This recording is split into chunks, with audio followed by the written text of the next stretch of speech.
Roy Miller, did you want to do a mic check? Yes, I do, please. Did you hear me okay? Yep, you sound good. Thank you.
Good morning, everyone.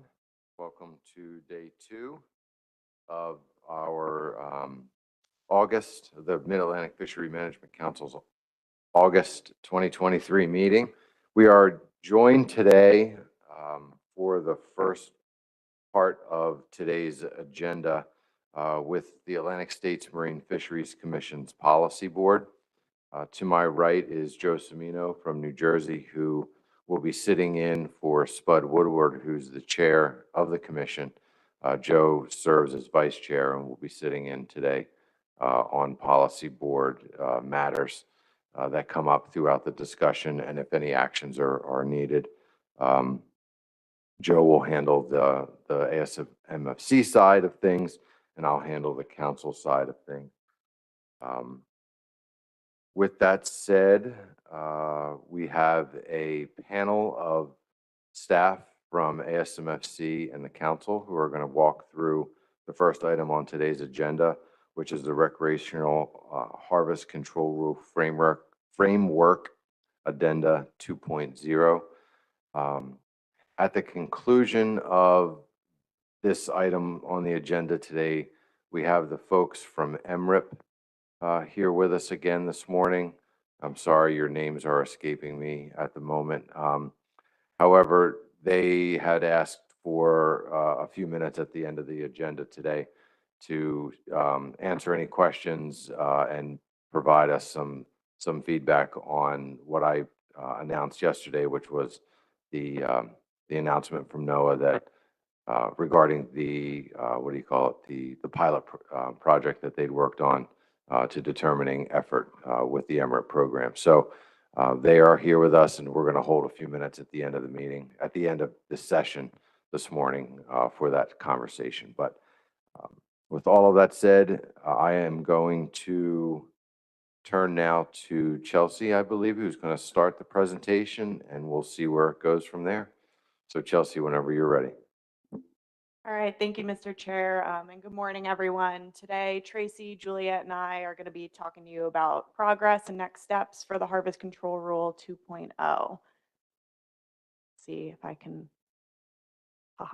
So the objective of this meeting is to review the FMAT and PDT progress so far and to discuss next steps for the Harvest Control Rule 2.0. New name pending, so stay tuned for that. The presentation will give a brief overview of what happened in the Harvest Control Rule the first time around and Council and Policy Board tasking for 2.0. We're going to give a brief summary of FMAT and PDT meetings, discuss the role of the SSC, consider the use of the Summer Flounder MSE model, discuss the role of the new commissioner and council member work group and appoint council members to this group. And then we're going to give a timeline for next steps.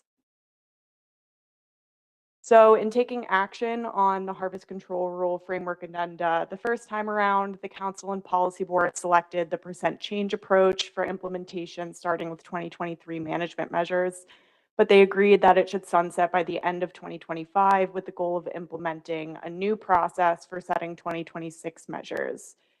They agreed to further develop the percent change approach as well as 2 other previously considered approaches. And we're going to describe all of those approaches in more detail later on today.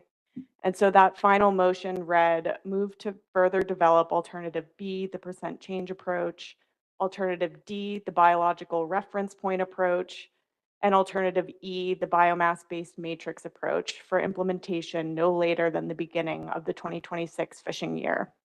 Further development should consider at a minimum F-based approaches for alternative B and development of measures using modeling or other approaches for alternatives D and E. And then further evaluate the issue of borrowing as raised by the SSC for alternatives B, D, and E. So all 3 of those. So the current Harvest Control Rule has a goal statement to establish a process for setting recreational measures that prevents overfishing, is reflective of stock status, appropriately accounts for uncertainty in the recreational data, takes into consideration angler preferences, and provides an appropriate level of stability and predictability in changes from year to year. So this goal statement can stay the same for the second time around, or it can be changed for the new management action. And as of right now, staff and the FMAT and PDT do not recommend any changes, but that may change later on. So the next is the problem statement for Harvest Control Rule 1.0. And this problem statement stated that the previous recreational measure setting process faced several challenges, including concerns related to uncertainty and variability in the recreational fishery data, the need to change measures sometimes annually based on those data, and the perception that measures are not reflective of current stock status. And finally, that management measures have not always had their intended effect on overall harvest. So unlike the goal statement, the problem statement will need some modifications to reflect that we now need to consider the appropriate longer-term replacement for the percent change approach, starting with the 2026 management measures. As of right now, staff and the FMAT PDT don't have specific recommended changes to the language yet, but that's something that they will talk about at future meetings. So next, we're going to walk through all of the alternatives that the Council and Policy Board previously selected for further development, starting with the percent change approach as implemented. So as we know, the percent change approach uses expected harvests and biomass relative to the biomass target to assign the change in harvest needed and sets recreational measures for 2 years at a time. So the first step in determining the overall percent change in harvest would be to compare the average RHL for the upcoming 2 years to the confidence interval for the most recent 2 years of harvest estimates. And depending on if the RHL is above, within, or below the confidence interval, this would determine the management response. And so those RHL categories are listed in the leftmost column. And so next we would move to the middle column to compare biomass relative to the biomass target to find the percent change in harvest, if any needed, for the upcoming 2 years. So as of right now, there's only one status quo, and that's that middle column in the far right, middle row in the far right column. So several sub-alternatives to the percent change approach were considered in the first time around, and I'm going to briefly cover them over the next few slides. The FMAT and PDT is seeking guidance from the Council and Policy Board on if these sub-alternatives should be considered in round 2. So the first sub-alternative that's shown on this slide is the same as the implemented approach, but there's no cap on the scale of liberalization or reduction when you're outside of the confidence interval. So this was not selected as preferred in the first time around because it was considered too similar to the previous approach of aiming to meet but not exceed the RHL.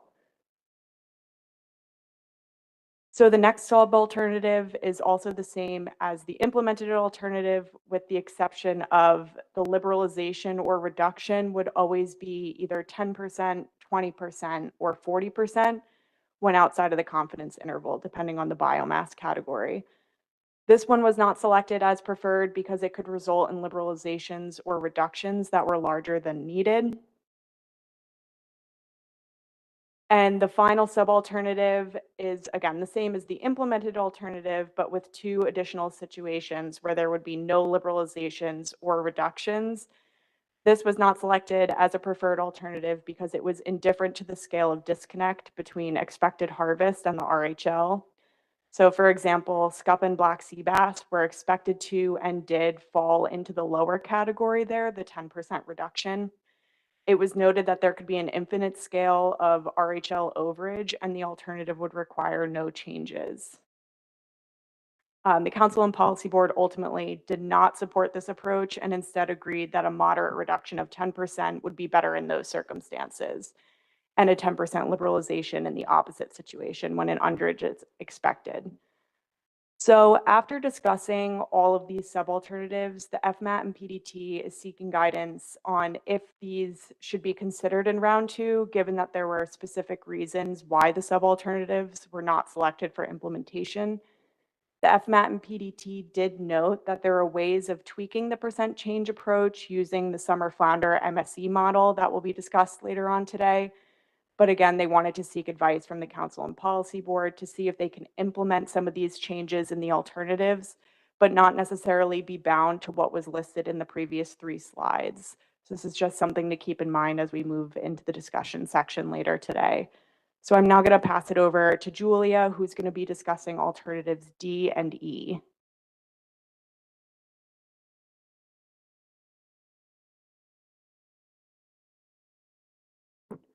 Thank you. So the next 2 alternatives are the binned approaches. That's how we referred to them in the last go around.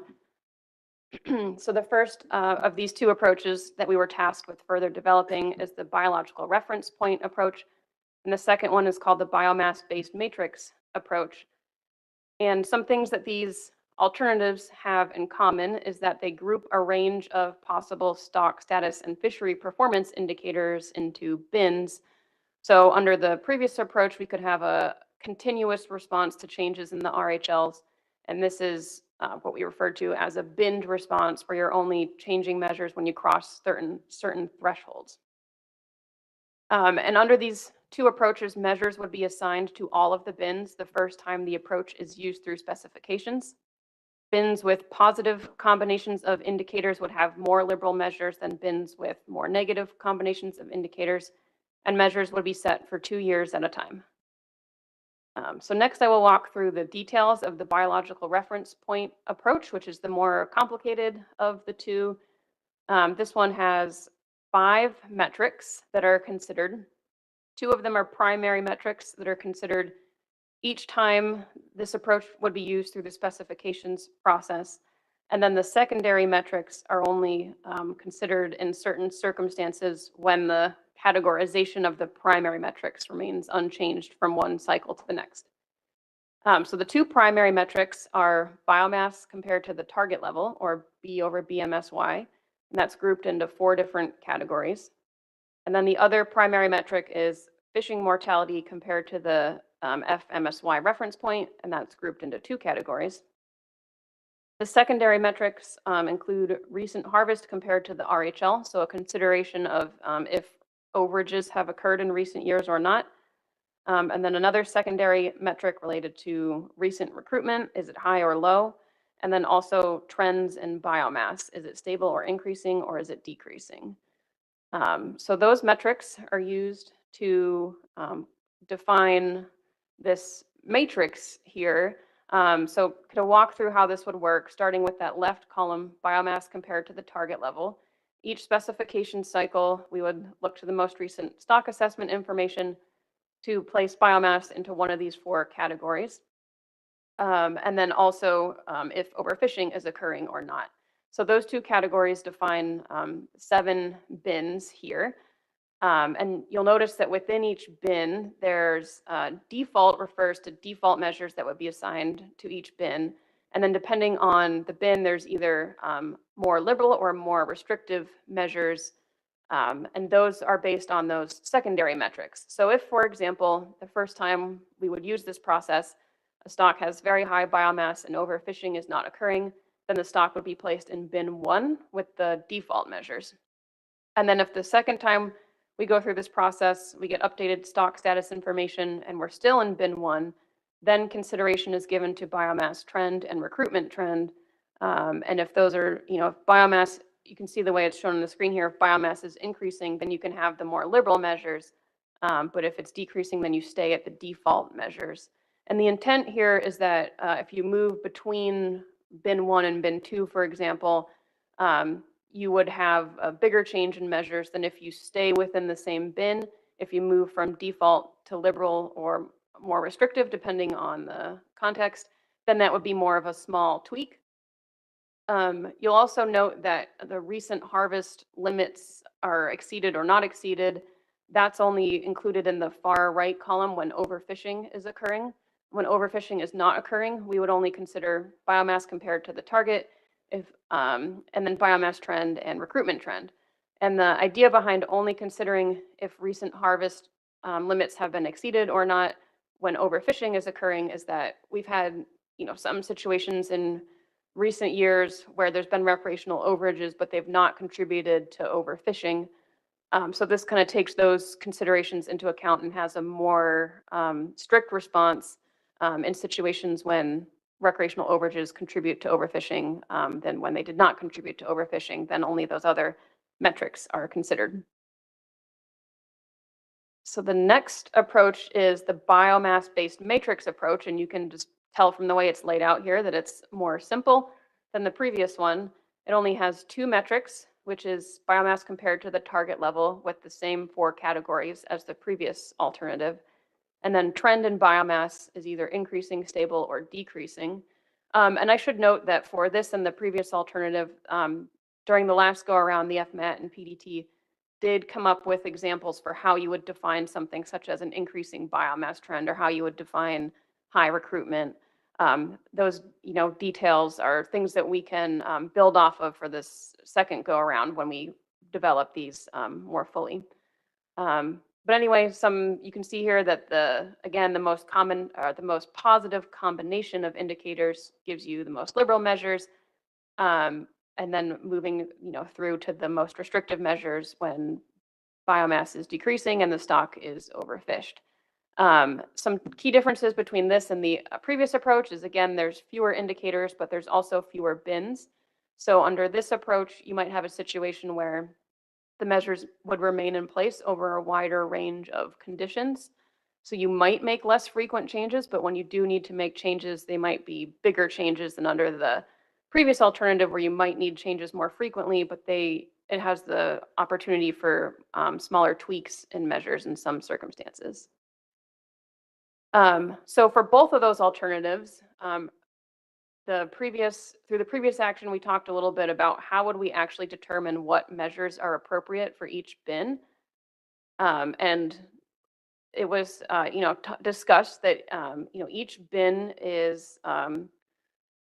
has one set of measures that applies over a range of conditions, and the bins are based on multiple factors. So how do you go about defining what's the one set of measures that's appropriate for those multiple factors and that range of conditions? There were alternatives considered in the previous action that there would be a target level for each bin based on a target level of either harvest, recreational dead catch, or a fishing mortality rate. So these would be options that the council and policy board would have to choose to define the target either based on harvest, catch, or fishing mortality.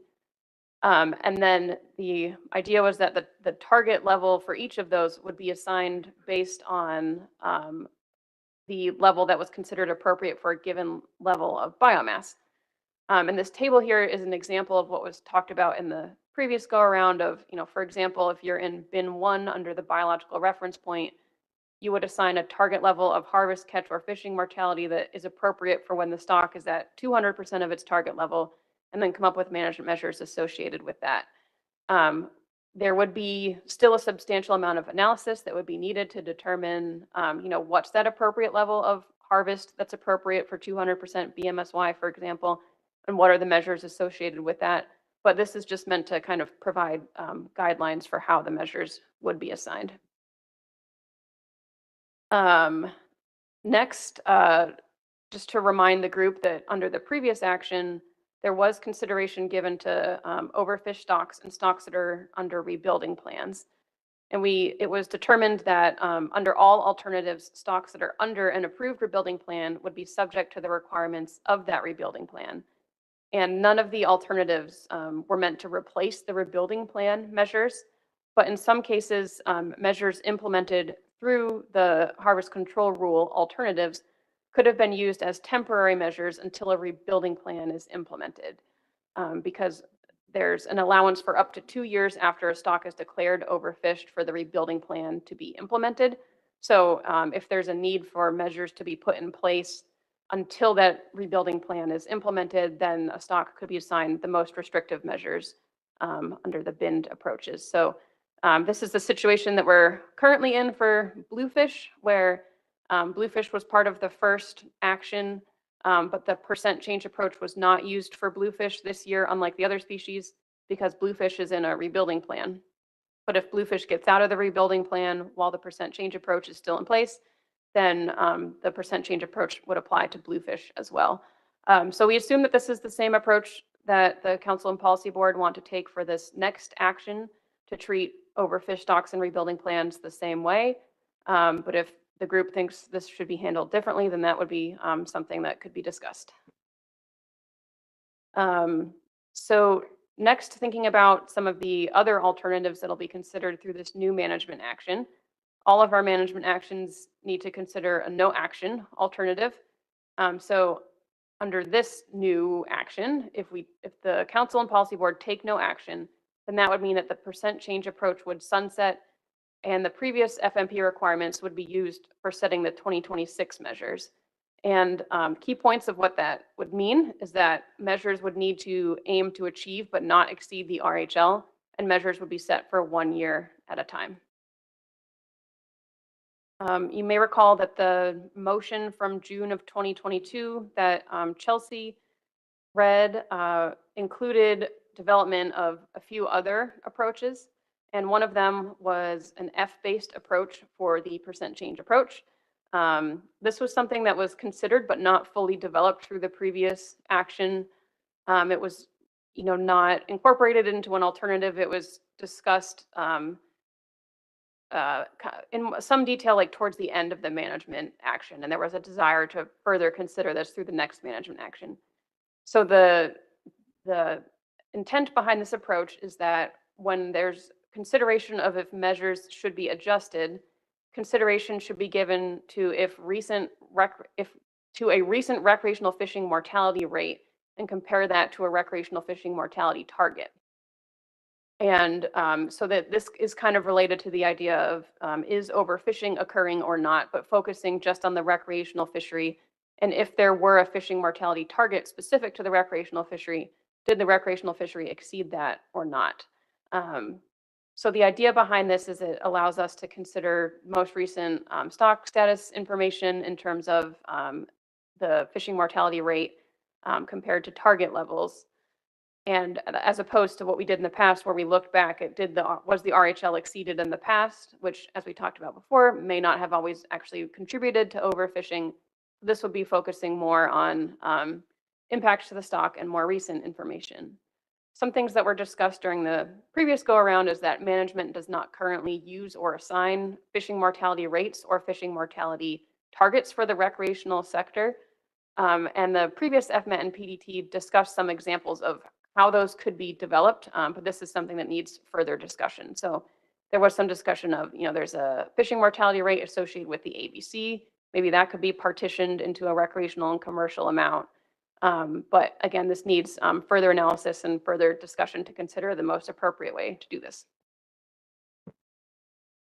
The motion from June of last year also tasked us with further development of example measures for the biological reference point and the biomass-based matrix approach. So again, I talked about previous discussions about like guidelines for the process that would be used for coming up with measures in terms of what target would they aim to achieve. But we didn't take it the next step the last go around and assign specific measures to any of the bins or provide examples of what the measures might look like. And we heard several comments saying that this made it challenging to compare across alternatives and think about how it would really be different than the previous process or the percent change approach. The reason that one of the reasons why we didn't do this was that it would have required substantial additional analysis, and there just wasn't time to complete that analysis the last go around. Also, we now have the recreational demand model that was used for setting measures for summer flounder, scup, and black sea bass this year. That model was not available for use for all free species at the time of final action on the first harvest control rule framework and addenda, but now it is available. So that might help us with this task.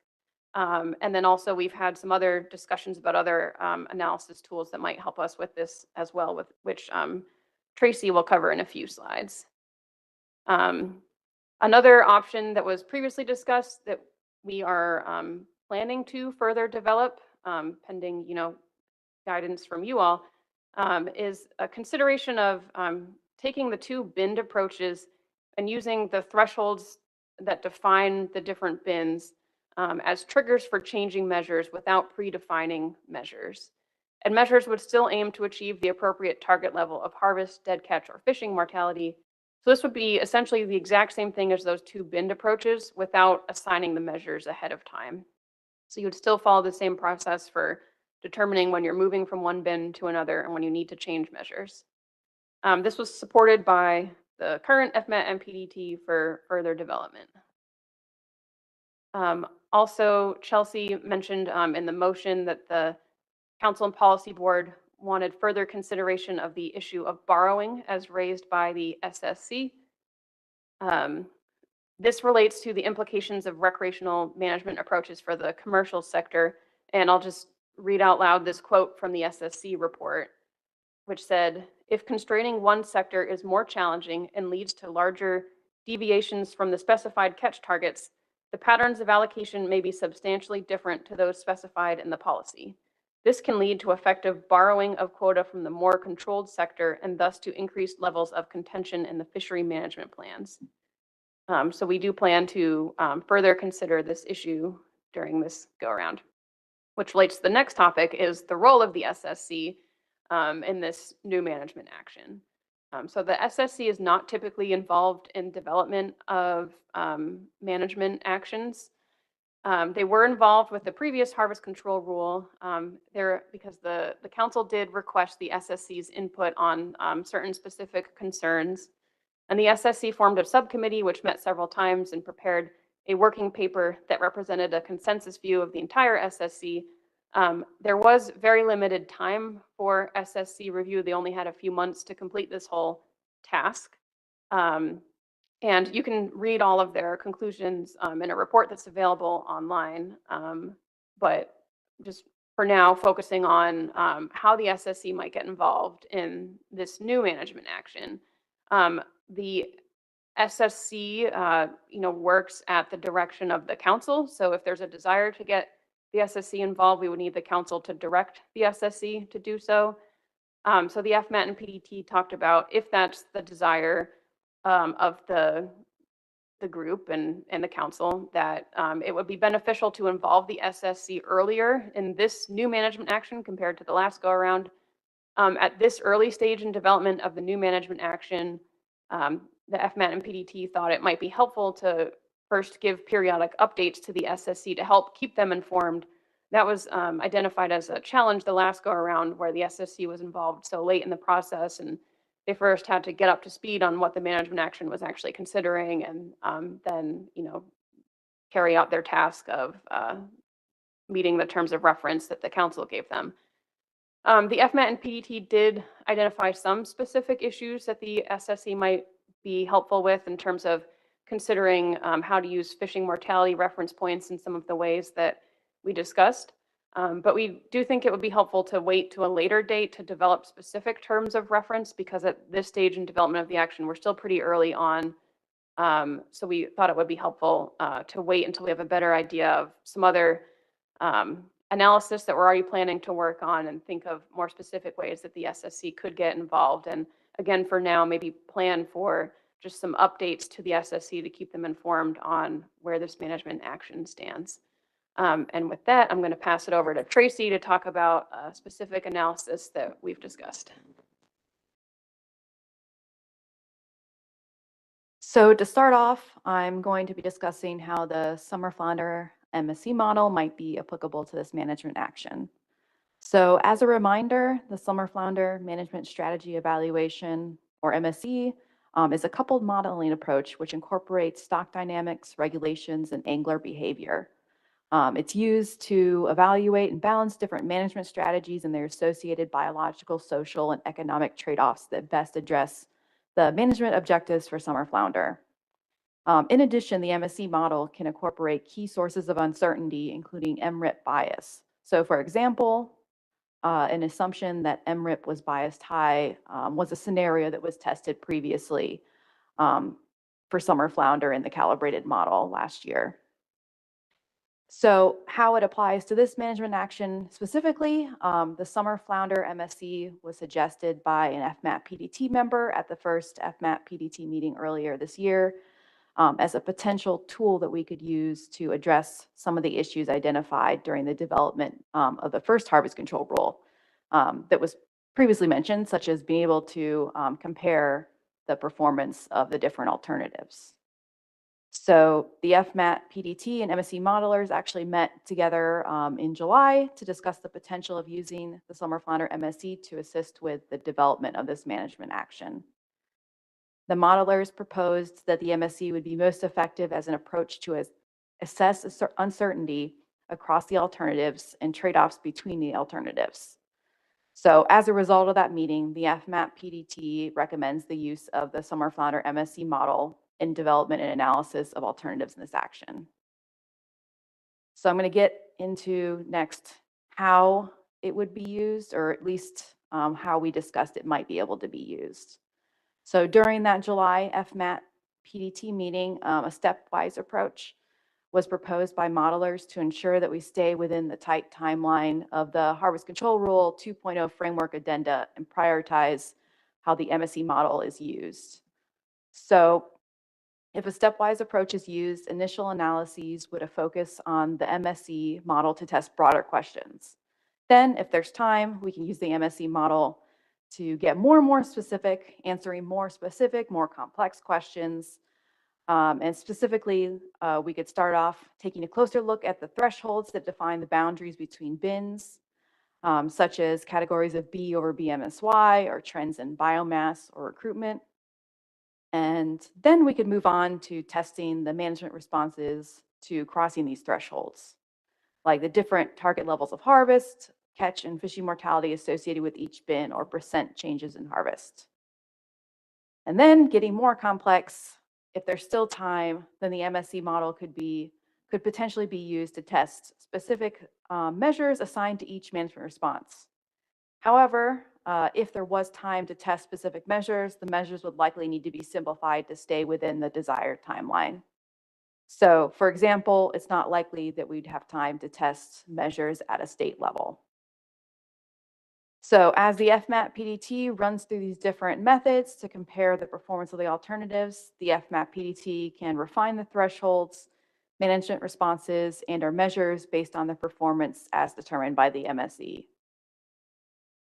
So as a reminder, the MSC has many options of performance metrics that can be used to evaluate what is being tested. So these are some examples up here on the screen. It's not a comprehensive list. So there's performance metrics such as probability of overfishing and the stock being overfished, angler satisfaction and welfare, harvest versus discards, fishing effort, trip expenditures. So if directed by the council and policy board, the FMAP PDT will set up additional meetings with the MSC modelers to work on several different next steps that were identified at the July FMAP PDT call. On the screen are some examples of next steps that we discussed at that meeting that would need to be taken by the FMAP PDT and modelers if the MSC model is to be used in the development of this management action. So this would include things like defining thresholds, during which the FMAP PDT will be able to take into consideration the previous work that was done from the first harvest control rule framework addenda. So if the MSC model is to be used in this management action, it is currently anticipated that the work with the model would occur from this fall until summer 2024 in order to fit within the currently established timeline for the Harvest Control Rule 2.0 framework addenda, which we'll get into that timeline shortly. And so that we would be able to use these results of the MSC to provide information to assist all of you at the August 2024 meeting on a decision on the final range of alternatives for public hearings. So again, this is why the MSC modelers and the FMAP PDT discussed that stepwise approach to be used so that time can be used as efficiently as possible while still being able to use the MSC to provide information that will inform decisions on the alternatives. One last note here, since this is the summer flounder MSC, we'd only be able to apply it generally to the other species with broader assumptions. So for example, some of the parameters in the model may be able to be changed to be similar to the other species states, such as biomass levels. And then the modified model could be used to compare alternatives. But the modelers would not be adding in population dynamics for the other species at this time because of the amount of time that would take. So moving on, the next two slides are additional discussion topics for all of you today. The first one is hopefully the most straightforward discussion topic in front of you today. So at this first meeting, as previously mentioned, the FMAP PDT discussed changing the name of this action from Harvest Control Rule 2.0 to something that was more all-encompassing, descriptive.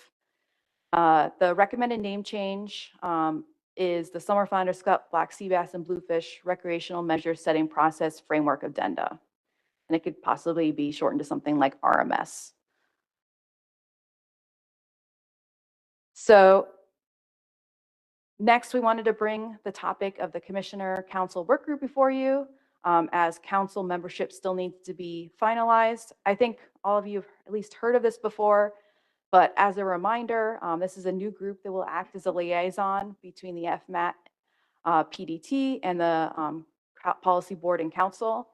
And the purpose of this work group is to provide clarification of Policy Board and Council direction and/or feedback to the FMAT PDT as they work on this management action in between board council meetings. So the draft timeline, which again we'll cover in the next slides, includes plans for this group to meet in the fall and again in the early 2024. But those specific timelines may change depending on how this development of the action unfolds. So lastly, as I keep hinting about, we wanted to quickly review the current timeline for this management action. The SSC bullet on this slide is tentative until all of you are able to decide on SSC, or at least the council decides on SSC involvement. So looking forward to the fall of this year, the FMAP PDT and the Council Commissioner Work Group meetings will continue to develop the alternatives. The SSC, if directed by the council, might meet to review progress and next steps. And then there might be an AP meeting to review progress and provide input. And then this December, we come back before you all to review progress, discuss next steps, and then so that you can provide some additional guidance as we work on this. And then early 2024, summer 2024, we'd be continuing development of the alternatives and developing that draft document for public hearings.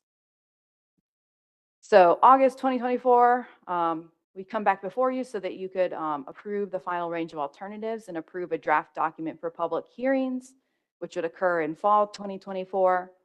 And then late 2024, early 2025, the FMAT and AP would have meetings to provide input to all of you prior to final action, and which would occur April 2025. And then after that, there would be the development and review and revisions of the documents, federal rulemaking, and looking towards a effective date to implement these changes in late 2025, early 2026 to make sure that we meet that sunset deadline of the Harvest Control Rule 1.0. So these are the discussion topics before the Council and Policy Board today related to this management action. So we're looking for all of you to provide guidance on further development of the alternatives, such as should all of the percent change approach sub-alternatives be carried forward?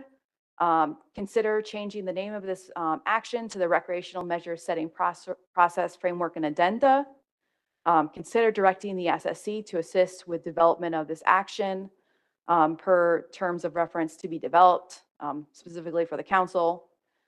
Consider plans for use of the Summer Flounder MSC model and development of this action, and discuss the role of the new council commissioner work group and appoint council members to this group if needed. So, however, before we start this discussion, we'd like to ask if anyone has any clarifying questions on what was presented today. Thank you. Yeah, thank you all very much for your presentation. We're going to eventually get back to that slide that has the bullets, and I'd like to just work through those and get the low-hanging fruit off there first, and then we can open up for discussion. But before we do, does anyone have any questions for staff on the presentation? Any clarifying questions? We'll have time to discuss each of the points that they're looking for some feedback on. Justin Davis. Thank you, Mr. Chair, and thanks for that presentation. That was a really great overview of all the different moving parts of what we have to do going forward. One thing I didn't see mentioned was what I think of as sort of the starting point problem. So with the percent change approach, the percent change approach prescribes some relative change from where you are now, right? And we had some discussion about this when we implemented the percent change approach, that it's, if I'm remembering this right, it's sort of unresolved. The percent change approach doesn't prescribe where you start from. It just sort of says where you go from where you are. With the other approaches, it's not as explicit an issue, but it still is, because, those binned approaches, you're still going to have to make an assessment when you implement it of where you are now and whether the measures you have now are appropriate for where you are now with stock status. I'm sort of concerned about this because I feel like we're in a place, particularly with black sea bass, where we felt for a while that, we don't have the appropriate level of access on the recreational side. And we talked about this some yesterday with the downward spiral and with, restrictive measures leading to high discards, leading to lower RHLs, leading to more discards. I think we're marching towards a place with black sea bass where we're getting very restrictive. I don't think we're there with scup yet, but I'm concerned we might be on our way there. So I guess I just wanted to highlight this. I don't want it to get lost in the discussion of whenever we develop these approaches and decide which one we're going to implement. I do think we have to decide if where we currently are at that moment where we implement is really the appropriate place to be with recreational measures for a particular species. And, maybe that can be addressed with the MSC modeling or the RDM model, but just wanted to bring that up. Okay, thanks, Justin. Chris Bat-Savage.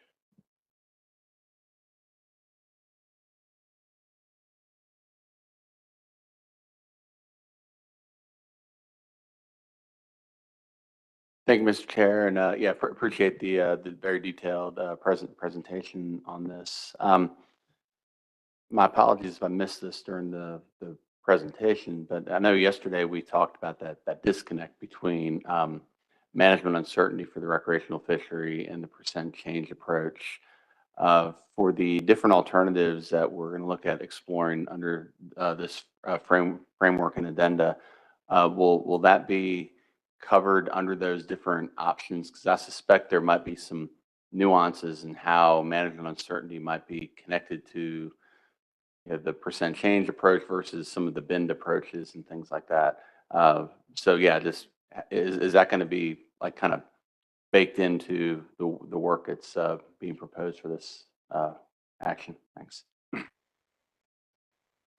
Yes, we were actually talking about that a little on the side yesterday when it came up between all of you in the discussions about how we would probably have to incorporate that into this management action. And I think that's something that the MSC could look at, but it's definitely something that we would take into consideration. All right, thanks. Adam Nowalski. Thank you. So let me dive into the bullet point a little bit about the use of the RDM MSE process for development of any of these alternatives. Going back to the July 11th FMAP PDT meeting, where there was meeting with Northeast Science Center staff, the outcomes of that suggested, one, that the RDM will not be developed for bluefish. So question one is, what does that mean for bluefish for projecting harvest, how the measures project that harvest when bluefish comes out of the rebuilding plan?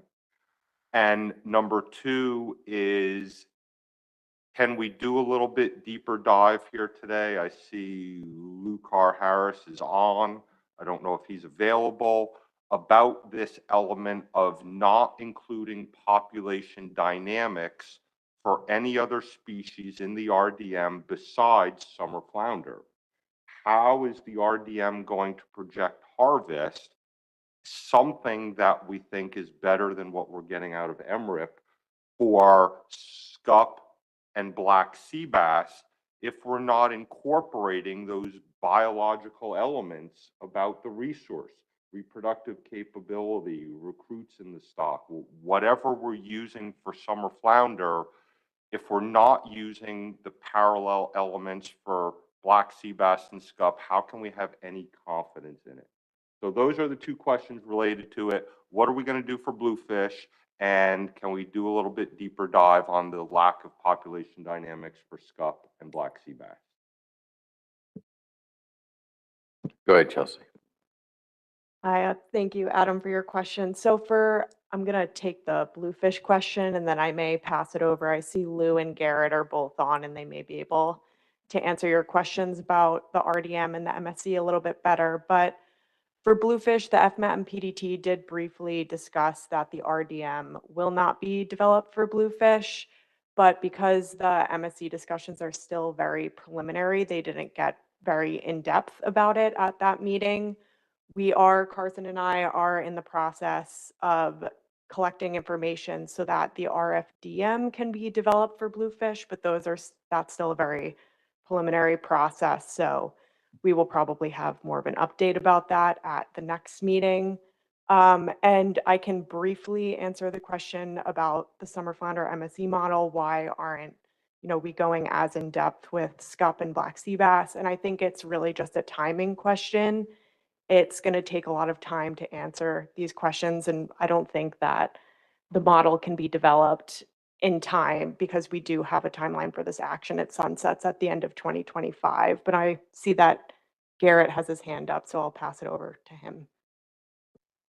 Yeah, thank you. And I think it's worth noting that there's these are two separate processes. So the MSC process is really looking at the performance of the harvest control rules alternatives. And ultimately that MSC model, that coupled model, is not going to be the model that's being used to set specifications for these stocks. And I think that's an important consideration when you're thinking through how the results here are actually ultimately utilized. Really what we're trying to do through the MSC process is get a better understanding of the relative performance of the alternatives themselves, as opposed to exact specification setting for individual species. And so it's more of a strategic tool as opposed to kind of a tactical tool for setting specs next year, if that helps. And I'll defer to my other colleagues if there's additional issues that I missed on that point. All right, thanks for that, Garrett. I don't see anybody else's hands up. I will call on them if someone wants to add in, but until I see other hands online, I'm going to go. I have two people in the queue. I've got John Clark and then Rick Bellavance. So we'll go to John and then over to you, Rick. Go ahead, John. Thank you, Mr. Chair, and thanks for that great explanation of this smorgasbord of options we've got in front of us. I was just curious about the concern from the SSC about borrowing. I mean, it seems that, as we heard yesterday, the commercial quotas are looking like they've been well in excess of what's been caught the last few years for summer flounder, scup, and black sea bass. And it seems that there has always been this, the whole time I've been involved in fisheries management, a contention that the unconstrained recreational sector is taking fish that the commercial sector is restrained from taking. So why would there be more concern with the using this harvest control rule to set the rules? This is Julia. I can take a stab at that, but SSC members who are on the call, feel free to raise your hands if you want to chime in too. But I think an important difference between the way that we did things in the past and the way that these alternatives consider doing things is that in the past, we set measures that tried to pinpoint the RHL, and a lot of times we still had big RHL overages, but we still tried to not exceed the RHL when setting the measures. And the RHL is defined in part by the commercial recreational allocations. And under these alternatives, the RHL is either just one of many factors that's considered, or it's not even in the approach at all as like a metric that would define the measures. So under these new approaches, measures would be less tied to the RHL and therefore less tied to the allocations. And, it's still to be determined like what specific measures would result from that. But I think that was part of the concern of like creating a greater disconnect from the RHL and how we set measures compared to the previous process, even though under the previous process, we still had a lot of RHL overages. Yeah, if I could just follow up on that. I mean, I get that, but it seems it's a difference in perception rather than the reality, because either way, we're still going to have probably the same problem, the same contention, regardless of what we do with this. I mean, it seems like the whole purpose of this was just to give us a little more stability in our recreational regulation setting process. Thanks. Okay, thanks for that, John. Rick Bellavance. Thank you, Mr. Chairman. So, thank you for the presentation. It was great. It was a lot of information there. I was just trying to get my head around it a little bit. And I found myself wondering, you mentioned time a lot throughout the presentation, and we hear that, oh, there's not time for this or there is time for that. And starts me wondering, I don't understand really what time is here. Like how long does it take to run one of these models and different alternatives? Like, is it that you hit the enter button and you come back in a week and then that alternative has been run through a model, or is it faster than that? And I just think that would be helpful to understand as the council commission try to like kind of either prioritize or hierarchy what alternatives they'd like to see run. And specifically, you mentioned like regional, in the MSC part, you mentioned regional alternatives could be run, but state by state couldn't because there isn't enough time. I guess it would help me to understand how much time it takes to do all this stuff. If maybe it's for the modelers and maybe not. Thanks. Yeah, before I probably deferred to the modelers for this one, but a lot of the what you heard in the presentation was based on their expert advice because they know the model a lot more than we do. So we were following what they thought could be possible within the time allotted. But I can refer to any of the modelers who would like to jump in here. I see Sarah has her hand up. Yeah, thanks Okay, for the. yeah, we can give it a try. Dr. Gachis. Yeah, thanks. I think, thanks for the question, Eric. It's a really important one, and I think it's a good one. So MSE models are generally a bit more complicated and take longer to run than, say, a stock assessment model because they're simulating things many, many times. And I think that there's a combination of actually running the models, which takes longer than a typical, say, model-based assessment process, which also takes a long time. But the other thing is really the iteration and the thinking through of what the options are that people want to see. And I think with the previous Summer Flounder MSC, I think a lot of time was really invested in making sure that we were able to code up the management options that were most relevant to the stakeholders and make sure that they were performing as they should be. Like there's a lot of testing before you actually hit run. And then also there's two fairly complex models interacting in this framework, even though it's only, quote, only one species. For summer flounder, there's the population dynamics model, which is more complex than the assessment model. And then there's also the recreational demand model, which is simulating all of the behavioral responses. And these get iterated thousands of times for each option. And there are many options already in the process.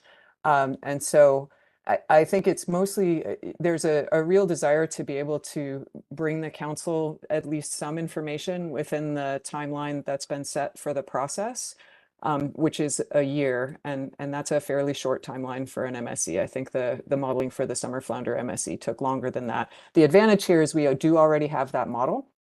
But I think there'll still be considerable coding required to put in the types of management alternatives that are required for this process.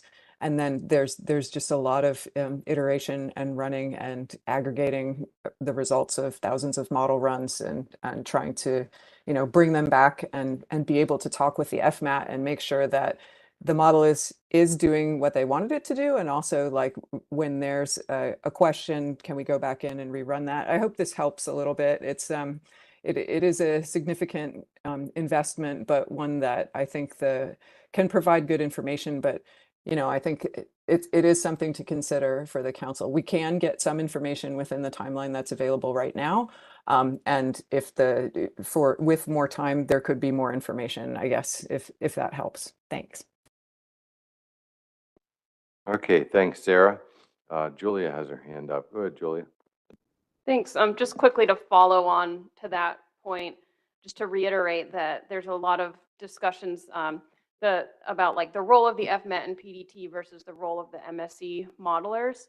That was discussed at the last FMET PDT meeting that, the MSC modelers don't have all the information that they need to just run with this right now. There needs to be a lot more discussions about like what exactly is going to be analyzed in terms of, what are the exact management measures that might be like the FMET and PDT should provide the MSC modelers with like what are measures that could be considered more liberal and more restrictive. And the model can't just answer all these questions on its own. It can answer some specific questions, but the FMET and PDT needs to have a lot of discussions of like what specifically is the model going to look at first. So we need to have a lot more of those discussions before the model can even run.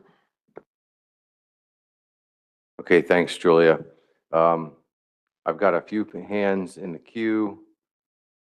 I'm going to take those. There's 4. I've got Eric Reed, Joe Semino, Tony Kearns, and Jeff Kalin. I'm going to take those 4. Then we're going to go to the public for a question or two if anyone in the audience has questions, and then we're going to start knocking down that list of items because I want to save some time for our MRIP folks to talk with us as well. So try to keep focused, and we've got about 25 minutes to knock that stuff out. All right, so let's go to Eric Reed first. Go ahead, Eric. Thank you, Mr. Chairman. I'll be brief. So my first question is about the goal. And I'm really not sure whether or not the goal is to constrain to the RHL or to prevent overfishing. So that's my first question about, can you clarify that for me?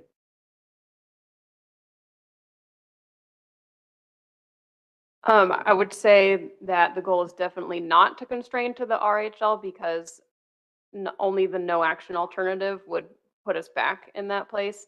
all of the other alternatives use the RHL as one of a number of factors that would define the target for setting management measures, but none of them except for no action have the target being the RHL. But still within that, the goal is to demonstrate that we are preventing overfishing as legally required. So I don't know if that makes the RHL discussion moot, if that, we were to go that way. Anyway, we'll figure that out later. My second question is, I think it was you, Ms. Beatty, that talked about, for the harvest control rule itself, developing triggers but without measures. So my question is, I'm looking for a rule. Here's your cookbook. X happens, the result is Y. If we set triggers without measures, does that still give us a rule or does it just give us guidance? Thank you.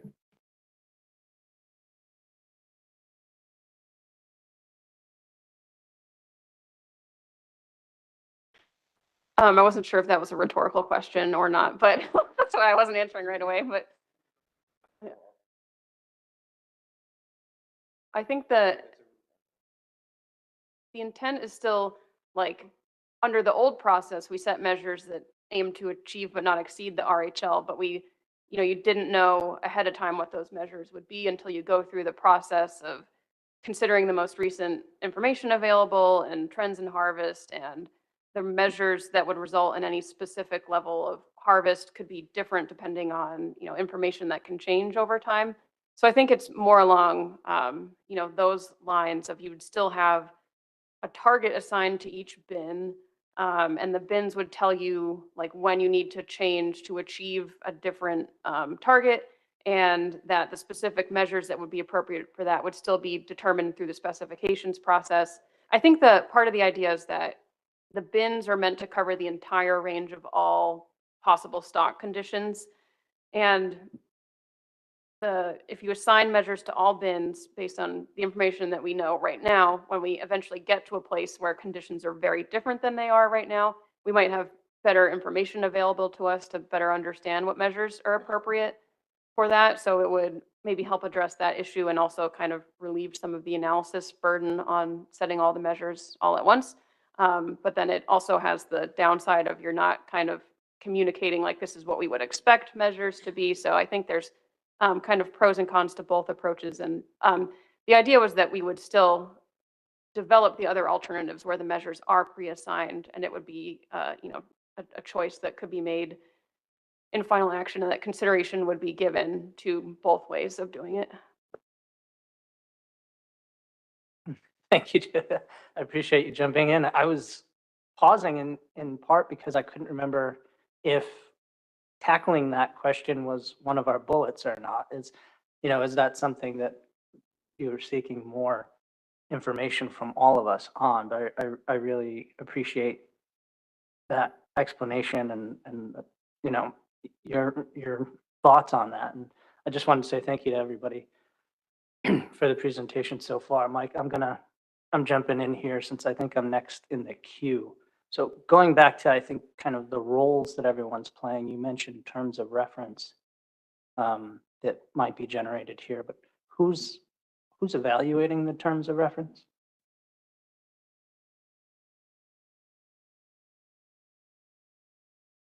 So we mentioned that we used, the term of reference in the context of the SSC, in terms of the council providing specific direction to the SSC. So that's, something that's typically done for SSC involvement. And I think in the past, it can be, council leadership signs off on specific terms of reference that are developed by staff. For the last, go around, I think we had some discussion with the FMAT and PDTA about like what's the most appropriate terms of reference, but ultimately terms of reference for the SSC are, need to be signed off on by council leadership. And, council leadership can correct me if I'm saying any of that wrong, since I'm not usually the one with like this official role in the process. But the gist of it is that the council like needs to provide the terms of reference to the SSC. Yeah, Julia, you are correct.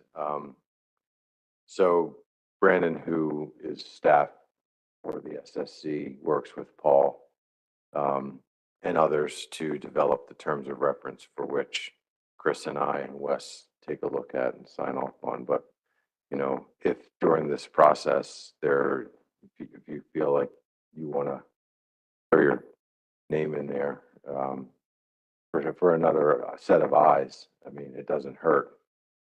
But we, you know, because the SSC works at the pleasure of the council, we haven't involved the ASMFC policy board on those discussions, but I mean, I'm perfectly content with that, if that's something you want to do, Joe.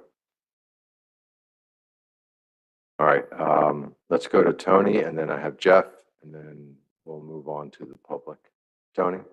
Thanks, Mr. Chair. I had two questions. One was related to what you just mentioned. So the commission does not have the authority to task the SSC. So I was just curious what the process would be. The last time that the SSC was involved, I think there was a fine line between the science side and the policy side. And I'm hoping that we stay with the science side of evaluation.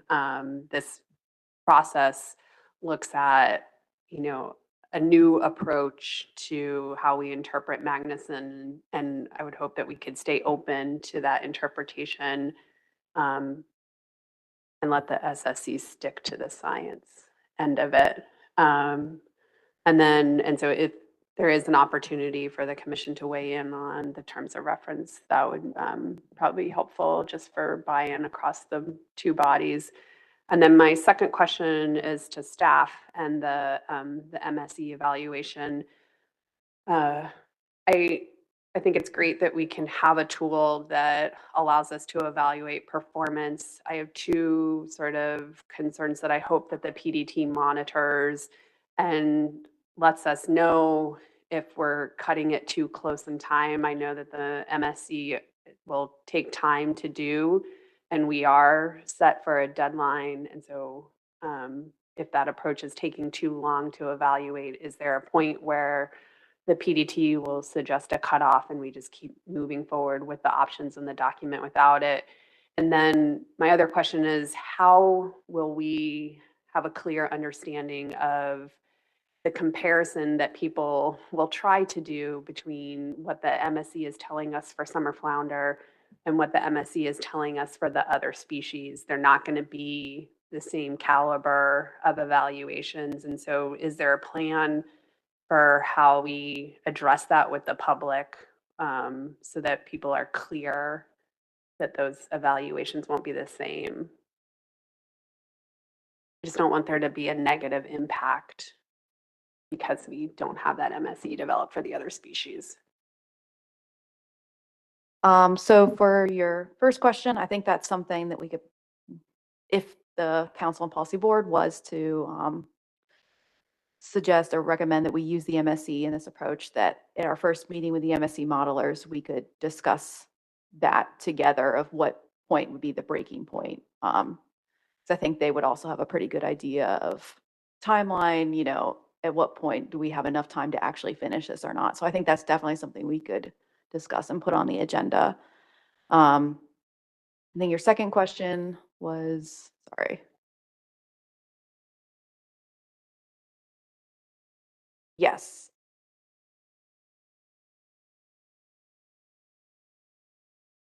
Yeah, and that's a great point. We haven't discussed that yet because our first meeting was so preliminary, but that's definitely something we'll take into account and make sure the public is clear about.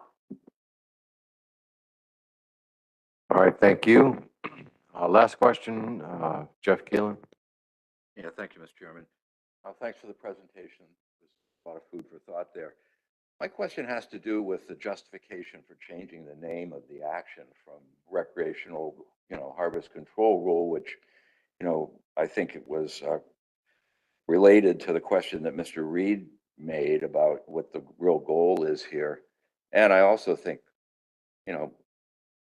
a recreational harvest control rule is necessary and really the foundation for why the SSC is concerned about borrowing, because they are concerned about the inability to stay within the RHL. So what was the justification for changing the name? I don't see that in the July report, and I don't get that part, the idea of getting away from a harvest control rule measure to something more homogenized and bland, perhaps, with the new name. So where did that come from? That's my question. Thank you. So during the first go around of the harvest control rule, we got some feedback from the SSC and others that the harvest control rule wasn't actually a harvest control rule, that it was a misnomer. We were not calling the action by what actually was. So this was in part an attempt to address that. And because the harvest control was so specific in the first go around, we also had things addressing accountability measures and other topics related to the recreational measure setting process that we decided to make the name a little more all-encompassing. And it is pretty general, I'll give you that, of the name, but it's something we're hoping would be more applicable to what we're trying to do this time. Well, I'm sure there's lots of points of views about that around the table, but thanks for the answer to the question anyway. I'm not sure I'm in favor of it personally, but.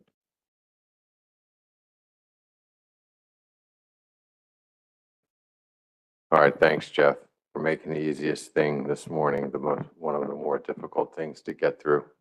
I appreciate it, and welcome back to the table. All right, let's go to the public. I got note that there might be a question or two. I saw Mike Wayne's hand. Mike, do you want to step up and ask your question?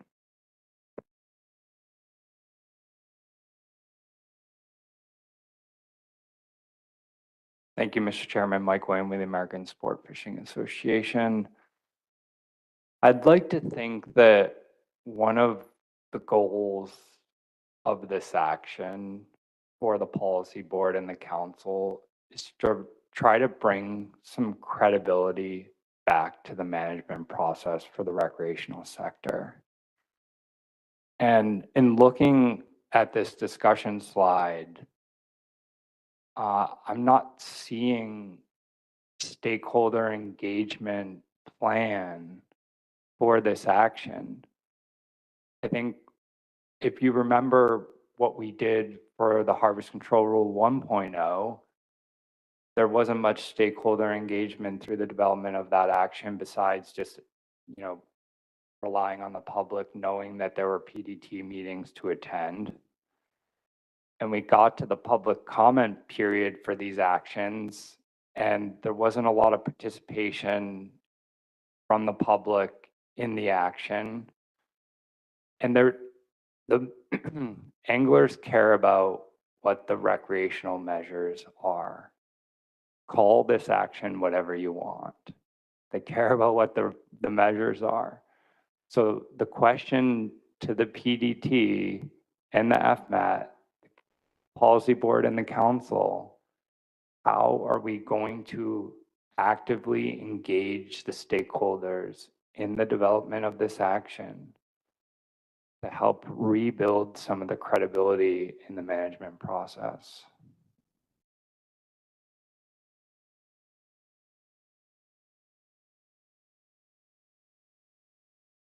Adam? Okay, great. So I'll take a stab at that, Mike. I think where it starts is what we can do. And I had this as a thought to myself regarding communication. Basically, all the FMAT, PDT, Monitoring Committee, TC meetings, they all go up on the web pages, Mid-Atlantic Council, ASMFC when appropriate. I would like to see the council and commission look at some outbound notification of those as well, at least to all of the commissioners and council members involved in this.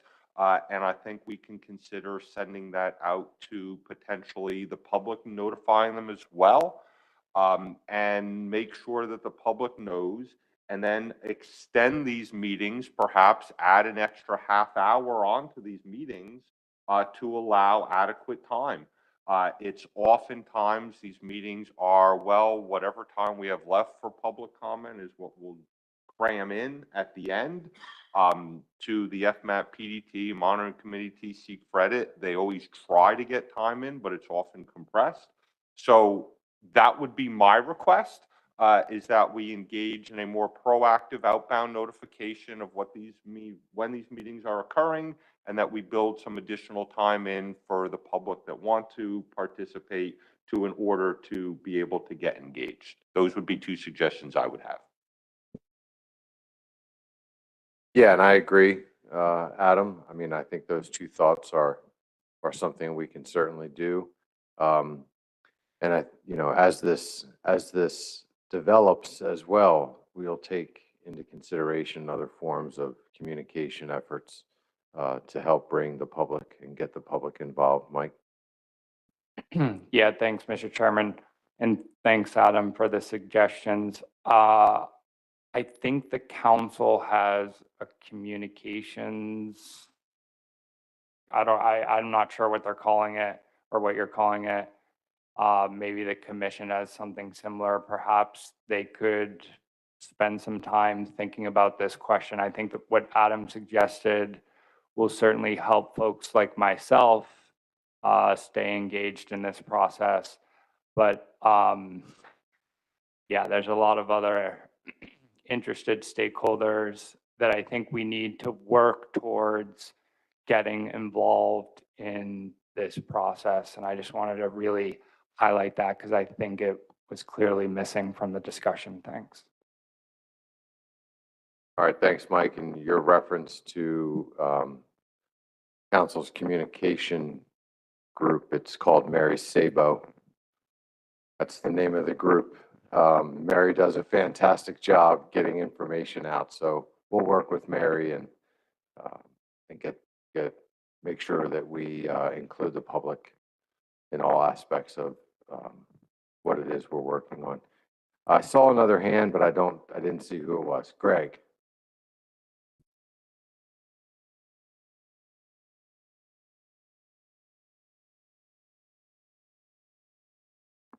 Greg DiDomenico, Lund's Fisheries. Before the time runs out, I just wanted to take the opportunity to support the involvement, the heavy involvement of the SSC in HCR 2.0. I've sat through every specifications process since I think 2005 when I got here. I will tell you that if you had sat through last week's or 2 weeks ago, the 2.5 or 3 days of the SSC deliberations on demersal stocks, you'd realize now that they're expressing their concern about how this policy is starting to affect the science. And I can tell you that they're going to do something about it, with or without the success of any of these policies or their involvement. They're expressing the fact that they will have to continue to either apply more scientific uncertainty, which will lower the OFLs and the ABCs. So their full involvement in this iteration of the HCR is really very important. Thank you. Okay, thanks, Greg. All right, coming back to the table, I'm going to start. I'd like to work through these 4 or 5 bullets, but I have one hand, John Maniscalco. Go ahead, John. Thank you, Mr. Chair. I just want to say that I think focusing on specific measures for any reason is a bit of a mistake. This is whatever we develop is a decision-making tool on when we should be changing recreational measures, when we should be staying status quo, when we should be, becoming more restrictive, and by how much. MRIP alone is a terrible tool for annual management. Its purpose is to be an input into an assessment, and everything we've done with it since its creation has often been kind of an abuse of sorts. So, and the focus on measures regardless of what they are, it's an incredible burden on TCs, monitoring committees, or the plan development team to have to spec out various different measures, especially since we know that one measure rarely will satisfy the entire coast. So if you focus and frame it for the public as a decision-making tool, using black sea bass as an example, if the stock's at 200% of biomass and we're not overfishing, should the recreational fishery be taking a reduction? I think in most cases, the public's going to say no. And that's because A, it doesn't make a lot of sense when biomass is that high, and B, because an annual estimate of recreational take from MRIP is a rough measure, whereas the thing we could have the most confidence in is an output from an assessment that considers MRIP with an appropriate CV that fits to both MRIP and many different pieces of data to tell us where our biomass is at, whether or not we are exceeding FMSY. And that should be what's driving our decisions, not whether one number is greater or less than another number in isolation. Thank you. Okay, thanks, John. Okay, I want to start working through the points here, but I'm going to go to Adam first. I'm ready to offer my thoughts on all of these points, if you'd like them all at once, or if you're planning to do one point at a time. Hit me. All right, so let's throw this out there. So I'll just start at the top with regards to providing guidance on further development of alternatives. I would like to see an alternative that would allow us to extend the percent change approach as it is for an additional 2 years in the event that we don't get to a place where we've got substantive change, that we're comfortable that the percent change approach is something that we could extend for another short period of time. I think we need to include that. With regards to the conversation about changing the specific alternatives, with regards to removing the caps that are on the alternatives or responding directly to the changes, I think the last go round, the discussion made it clear that for both administrative as well as biological reasons, we need to include both the combination of responding to whatever that difference is, as well as providing some cap. So I think we need to keep that combination within the alternatives. That being said, I think the numbers of those caps could be subject to change. I don't think the 10, 20, and the 40 need to be fixed. I think that's area for conversation. Specifically, those numbers were developed based on an analysis of previous MRIP performance. That's where those numbers came from. Based on the fact that we're not just using the MRIP comparison, we're now using the RDM performance comparison, I think there's a place for conversation about whether those numbers are appropriate. I think there's a place for considering. Right now, the percent change approach offers a comparison of the future RHL to the confidence intervals around the MRIP estimates, or in this case, the RDM estimates. I think there's conversation for whether the confidence interval around those estimates is correct, or whether there's some fixed numbers we want to apply around those. When the difference is a fixed number, 10%, 15%, 20%, I think that's an area that can be looked at. And then lastly on that bullet, I'd like to offer again the conversation starter for an F comparison, not a comparison of the future RHL to the RDM performance. So those are my suggestions for looking at things for alternatives. I will say my comments on the next bullet are much shorter. The name change I fully support, as was highlighted, the fact that the SSC highlighted it wasn't just a harvest control rule and that there are other elements of this. I think the name change suggested is appropriate. With regard to the plans for the MSE, I would suggest the FMAP PDT work with the monitoring committee and the TC, as well as the working group that's already been partially populated with additions that the council puts here today. I think that needs to be an ongoing discussion. I don't think we know enough about it yet to make that decision here.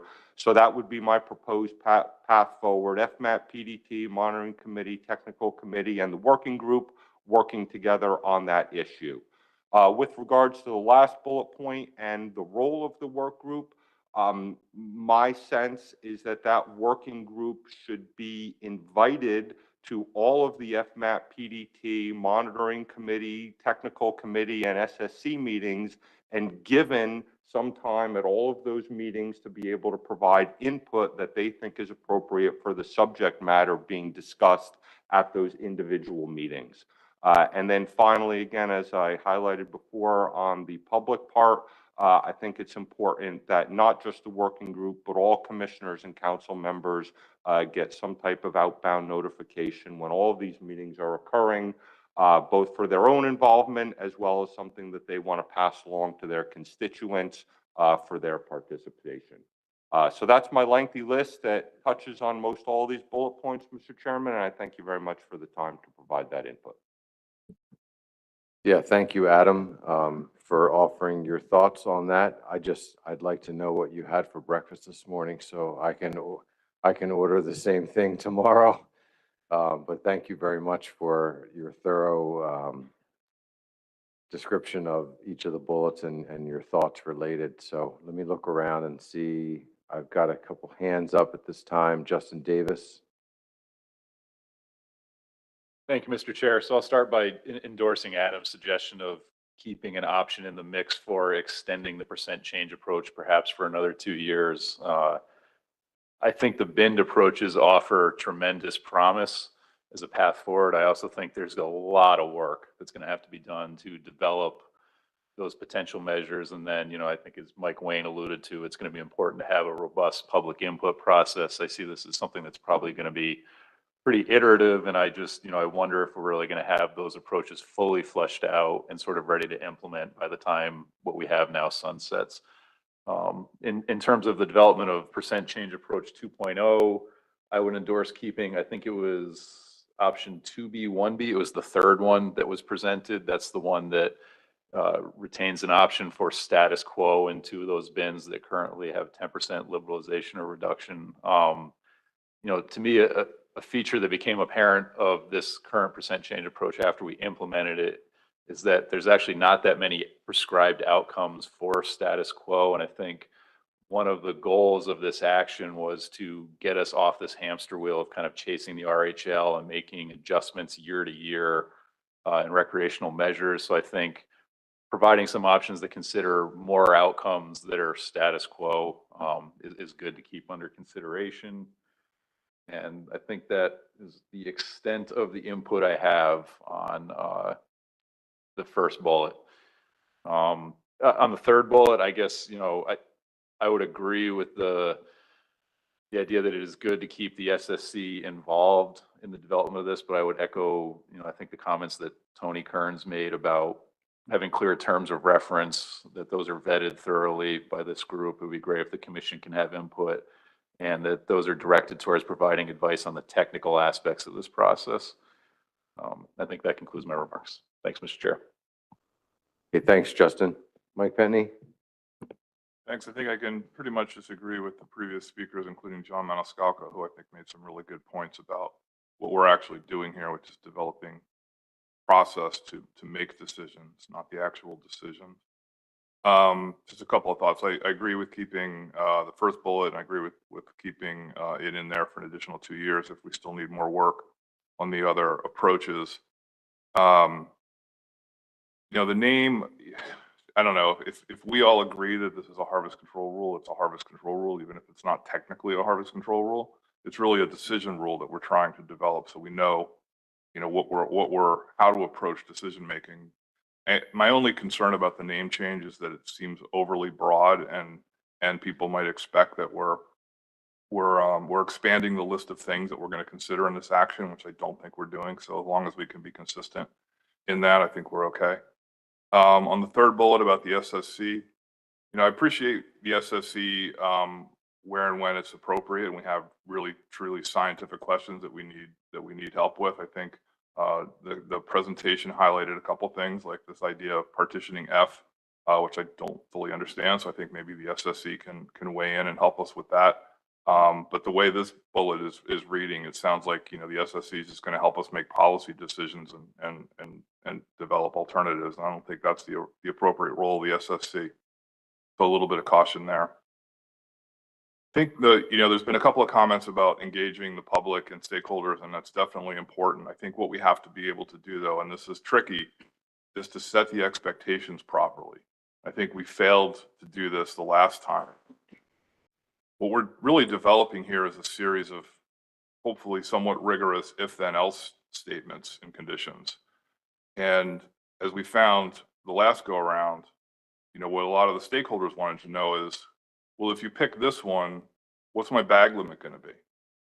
And we can't answer that question. We can't set the FMAT and the PDT up to have to try to answer that question, because we're setting up the function that will then at some point help us make that decision and choose what the bag limit needs to be, whether it's up or down. So I think, you know, engaging the public, but hopefully communicating better that we're talking about setting up a decision rule process, not setting the measures. And keeping people on point as to what it is we're trying to choose among in terms of different methods for deciding what the measures should be, not the actual measures.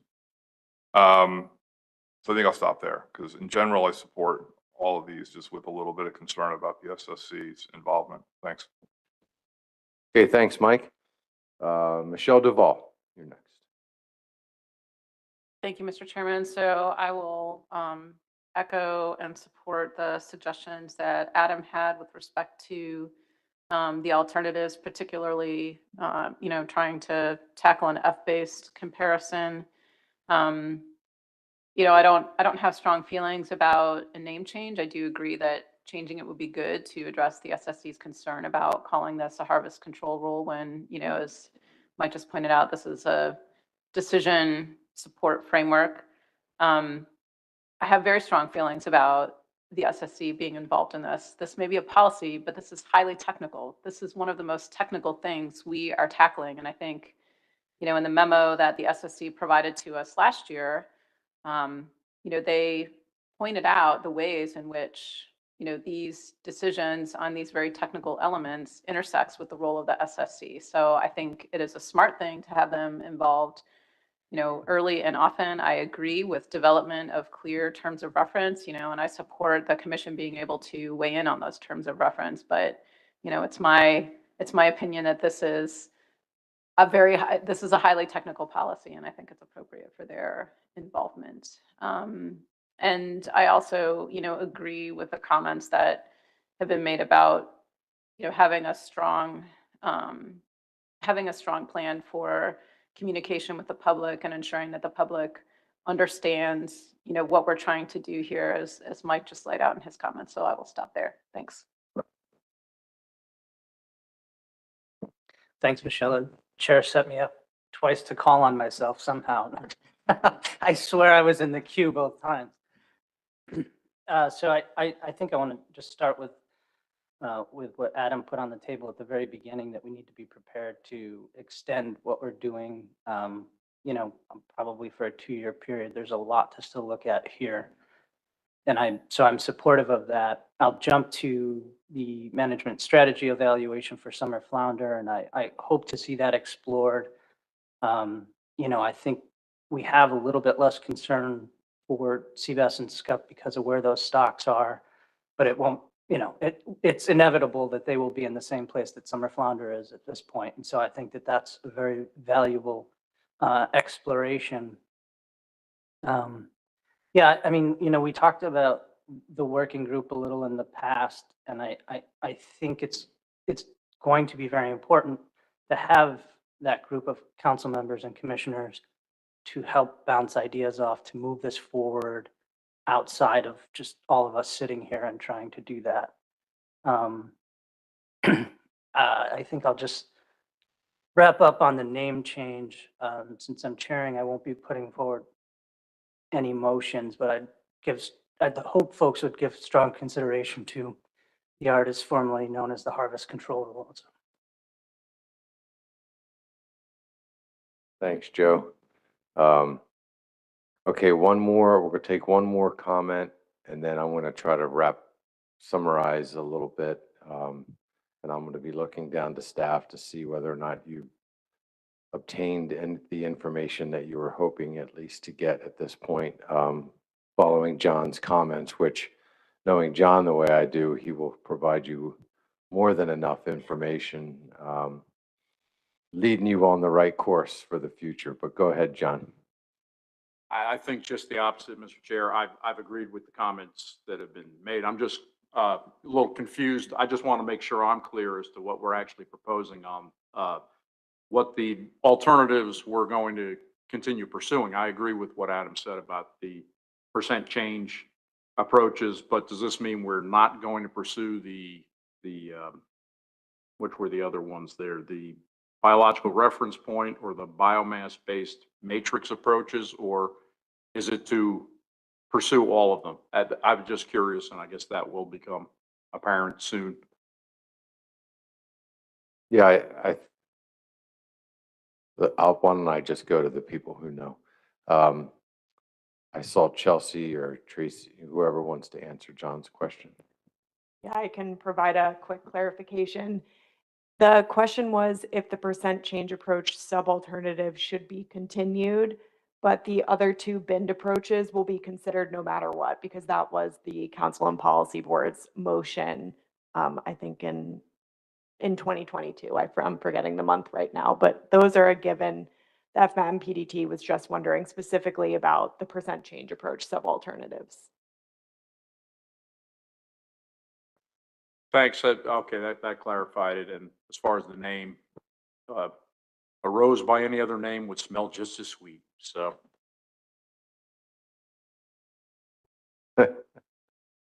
Okay. All right, I don't have any other hands in the queue right now, so let's do this. I'm going to look down to the table. Based on the comments that you've received, do you have enough to move forward with on bullet number 1, which are the sub-alternatives? There have been a few direct comments regarding the sub-alternatives at this point, but let me know if you need more information. I think we're good with the sub-alternatives. I think we just needed additional clarification about the name of which way the Council and Policy Board have decided on. Yeah, so we got a little bit of a conflicting feedback on the name change. Is this worth having an argument over? I don't know. We argue about simpler things, I think, sometimes. I'll just ask, I mean, there were some thoughts of concern regarding the name change, but is there enough concern that somebody wants to fully object to the name change, or can we ask staff to start incorporating the new name into the documentation based on some comments we heard from, well, at least were translated from the SSC. I'm comfortable with it. Just moving forward, I think it may, if I were to read, if I said recreational measure setting process framework to fishermen, person out there in the public, they're going to have a better understanding of what that means than a harvest control rule. It just sounds very technical, and although it is, I think it's a softer way of approaching what it is we're doing. So I'm comfortable with moving forward. I think you guys got some relatively decent feedback on working with the SSC. Chris and Bob are out in the hallway talking right now, and I think what we'll end up doing is working with Joe and Spud, and we'll take council leadership and ASMFC leadership and develop a plan moving forward on reviewing terms of reference with the SSC. I don't think it's something that the full policy board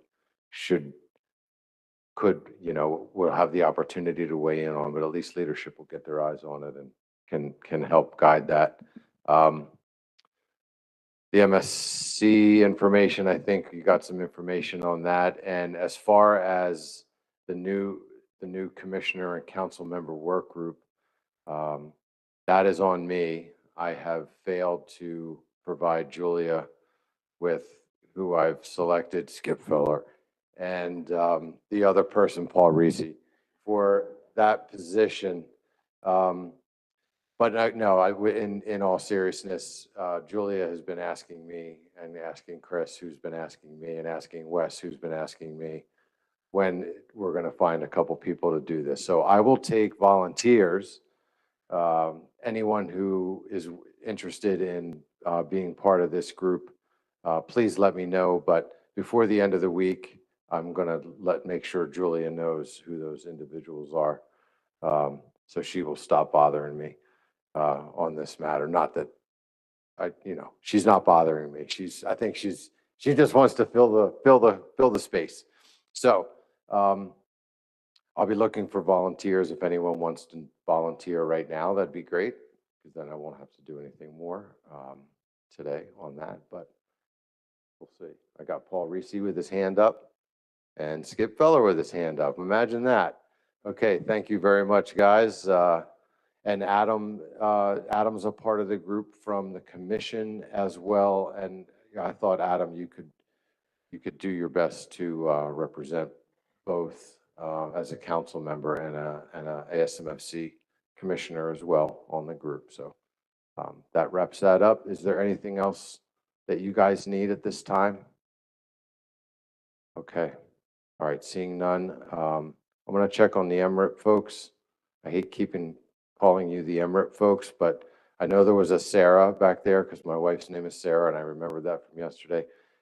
Are you sticking around for a little bit? Do you mind if we take a break and then we'll start up with you guys before Bluefish? Okay. It is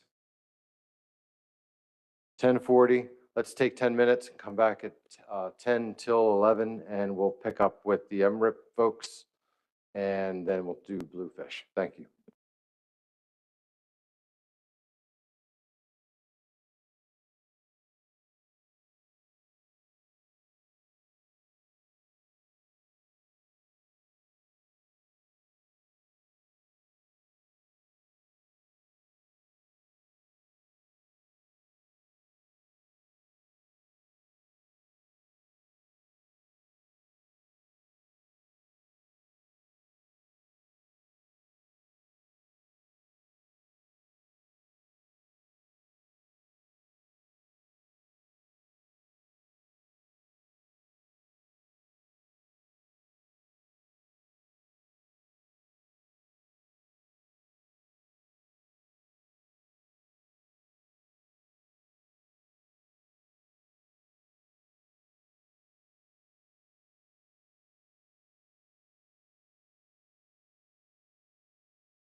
Okay, this is everybody's 2-minute warning. We're going to get started again in 2 minutes. If you can start to take your seats, thank you.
Okay, if I can ask everybody to please take their seats.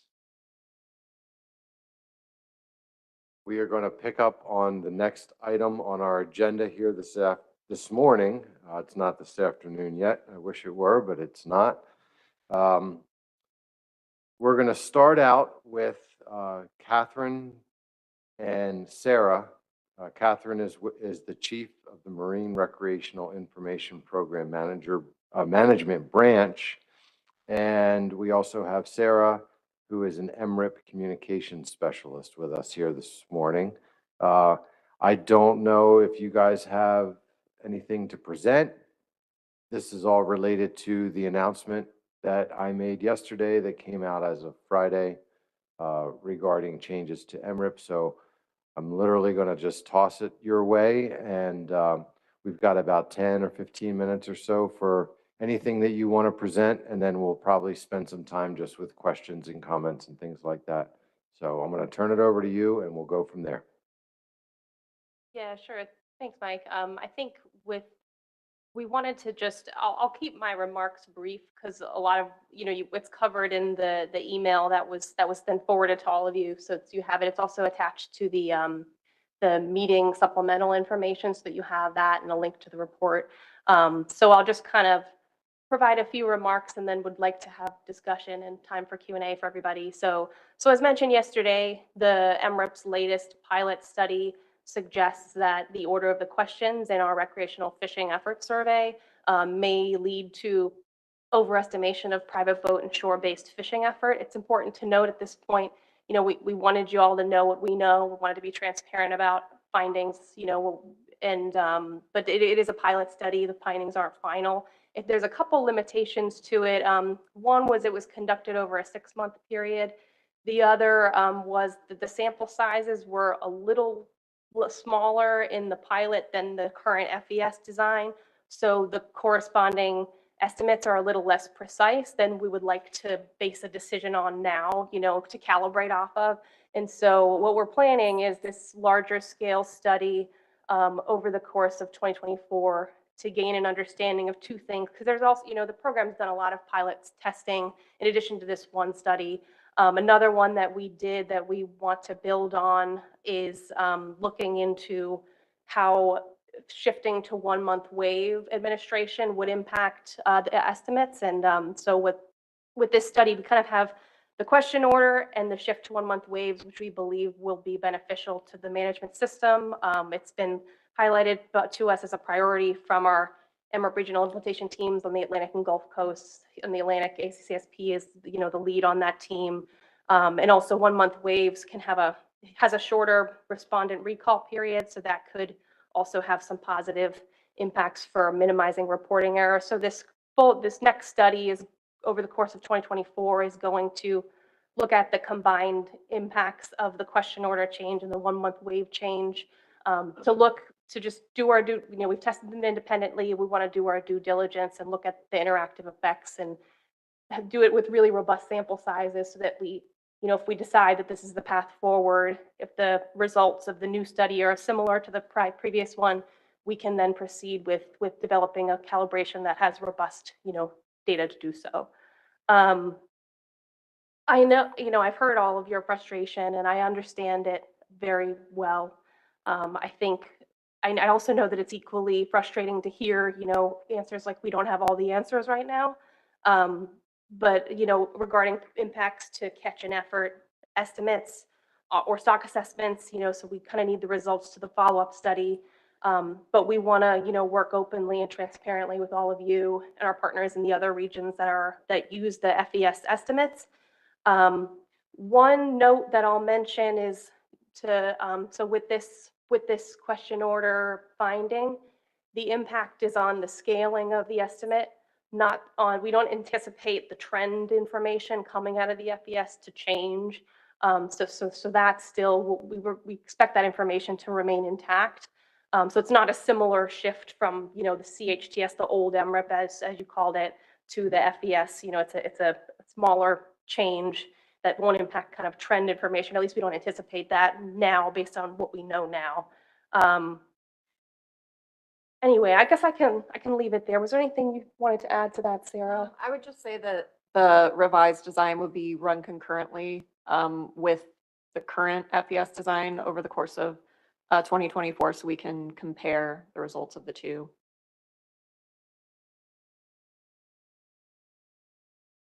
Yeah, thank you. I want to open it up for questions in just a second, but if I remember, and you may have said this and I apologize, I was doing two things at once.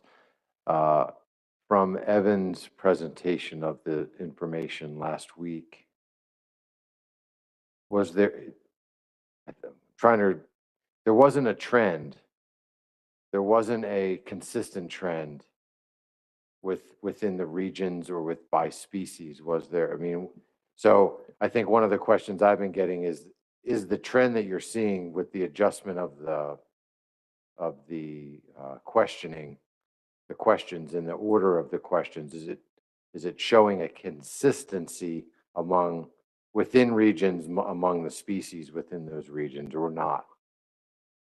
Yeah, thanks for the question. So right now these are just effort estimates that we're looking at. We haven't done analyses yet looking at how this might impact all the different species in all the regions. So as far as the effort information though coming out of this study, I'll have to look and get back to you on if the region specific trends in effort. I can say that it was downward in all cases, systematically downward, but there was variation in that. It wasn't a blanket 30 to 40% everywhere.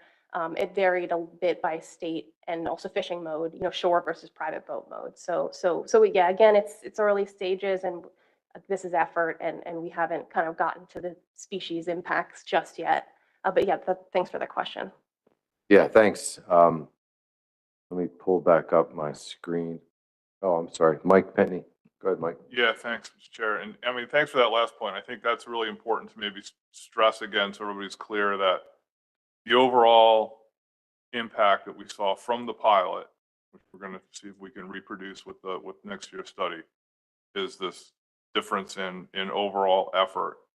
But as you just stated, those differences are not universal across state or by fishing mode. And so the impact to an individual species, if I'm just going to say something, you tell me if I'm right, could be driven by the preponderance of effort by mode and by state, and the impact that that has on the overall catch estimate for a species. So, for example, we might see a species that is predominantly driven by, say, shore mode in a northern state. And so then this FES change might have more or less of an impact on the overall catch estimate than a species that has, that's being driven by a different mode in a different state. Is that correct? Yeah, that's correct. Yeah, a good representation of it. So, and then my bottom line on this is sort of to put a point on it is that it's premature to try to draw conclusions or inferences about the impacts on any particular species until we're able to distinguish those characteristics that we'll do as a result of next year's study. Okay, thank you. Justin Davis, you're next. So I've got Justin, Chris, Michelle, and Bill Hyatt. Those are my 4 on the list right now. Go ahead, Justin. Thank you, Mr. Chair. Thank you both for being here today on the call on Monday. Again, here this morning, I think what we've heard is a commitment to sort of openness and transparency going forward as, we all work through this process together, and I certainly appreciate that. I want to follow up a little bit on the theme that we were just talking about. While it is my read that, it did vary by species mode, the magnitude of the bias. I think I'm correct in saying, though, that the bias is directional, like it is in one direction, although the magnitude of it varies. That it's substantial, certainly enough to warrant the more full-blown examination that's going to go on. And so, like, I guess, I'm not trying to push back, but I get that it's early, it's preliminary, but it is clear that it's directional bias. It's of significant magnitude. And it's not a situation where, there's 2 different approaches that were tried out. They're giving 2 different reads, and it's not clear which one is correct. It seemed by my admittedly cursory reading of the report that, this is thought to be sort of a real source of bias that needs to be corrected. It's not, a situation where you have 2 different approaches and you're not sure which one's giving you the right read.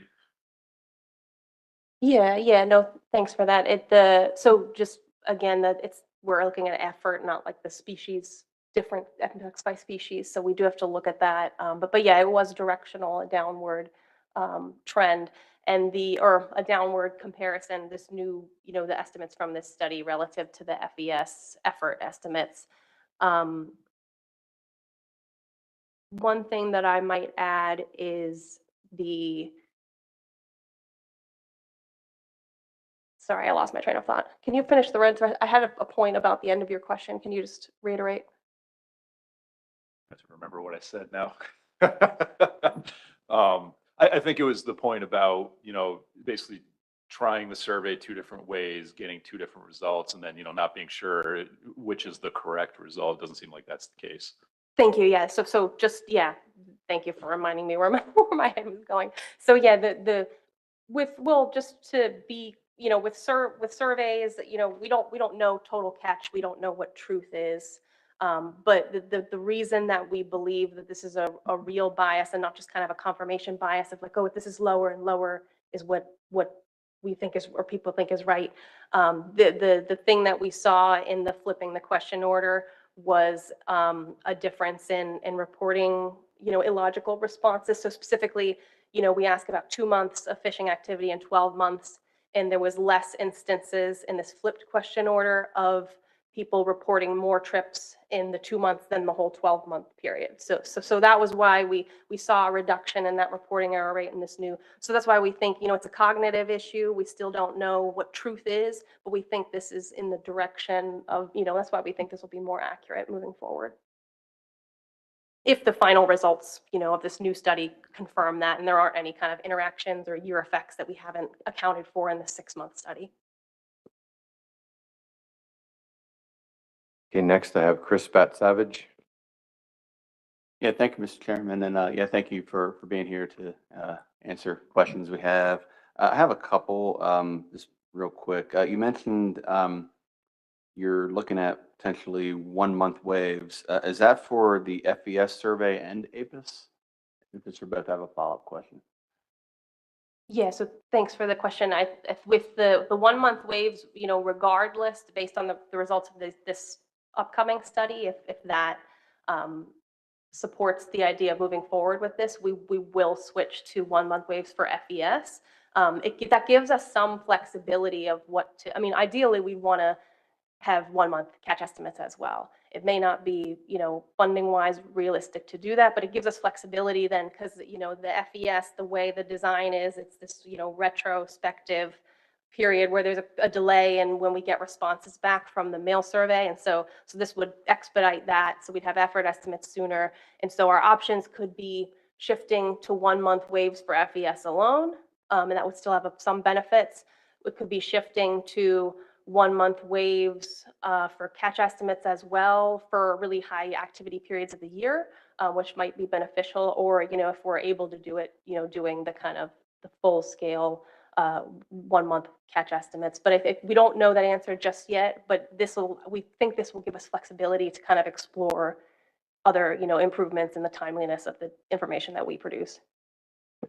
Yeah, thanks for that. And that makes sense. Actually, probably more a comment to that is, of course, I guess hopefully that would come with more funding because I suspect that would take more samples, especially at the 1-month level, to get some sort of acceptable precision. But I think just as I know you are aware and the other state agencies are aware that just filling APRIS career clerk positions is a challenge. It has been for the last couple of years. To where states aren't getting the number of intercepts that they used to get and under the 2-month system. So I guess that has to be weighed out as far as going to 1 month. And so maybe just kind of temper expectations unless some things change in the job market. And the last question I have, because I know other people have questions too, is. Are you investigating other potential sources of bias for effort? I mean, it looks like you've been working on this source of bias for a few years now, at least. I didn't know if there's any others that you're also investigating as well. Because I suspect this is an iterative process. I suspect at some point we'll probably get some other recalibrations in the future. But just trying to maybe if you all are trying to get out ahead of that. So we're not having to do this every few years. Thanks. Yeah, so the point about the state conduct of the surveys. So of course, want to make sure that it's clear that we would work with the states who administer the APIS and with the FINs in the different regions. And that would be a collaborative decision. It wouldn't be something that we would say, we're doing this, we'd work with them to do what we can do. Were you going to add something or not yet? Okay. Okay. And then the other point about have we looked at other sources of bias? Yeah, so there's 3 general classes of bias that can impact these types of surveys. So there's generally speaking, coverage error, non-response error, and measurement error, which is this kind of recall reporting issue. We've looked at coverage error really extensively over the development. We designed the FES to not suffer from the coverage error that we knew the CHTS suffered from as being a landline telephone survey. So we designed the FES to address that bias in the CHTS. So even though the FES isn't free of biases on its own, no survey ever will be, it doesn't have that bias or that particular type of bias. And it's sent to all, the sample frame is all the residential households in coastal states. And then there's some coverage adjustments for any out-of-state trips that we'll do. So we've looked into coverage error. We've looked into, so non-response error is something that the National Academy's 2017 review highlighted for us. And we spent a good bit of time kind of looking at that. We've done at least 3, I'm trying to remember if there's 4, but at least 3 studies on non-response and how that, how if people who aren't responding fish differently than people that do. And nothing that we've found in those studies has suggested that that the estimates kind of suffer from that. So then that led us to, okay, well, those are 2, and now there's measurement error. So it's not to say that there's no other errors that could be there, but I think, we've been trying to do our due diligence and kind of going through, okay, what are all the sources of bias and kind of chip away at what those might be. And I'll add in too, we received some funding through the Inflation Reduction Act to do an independent proof of concept.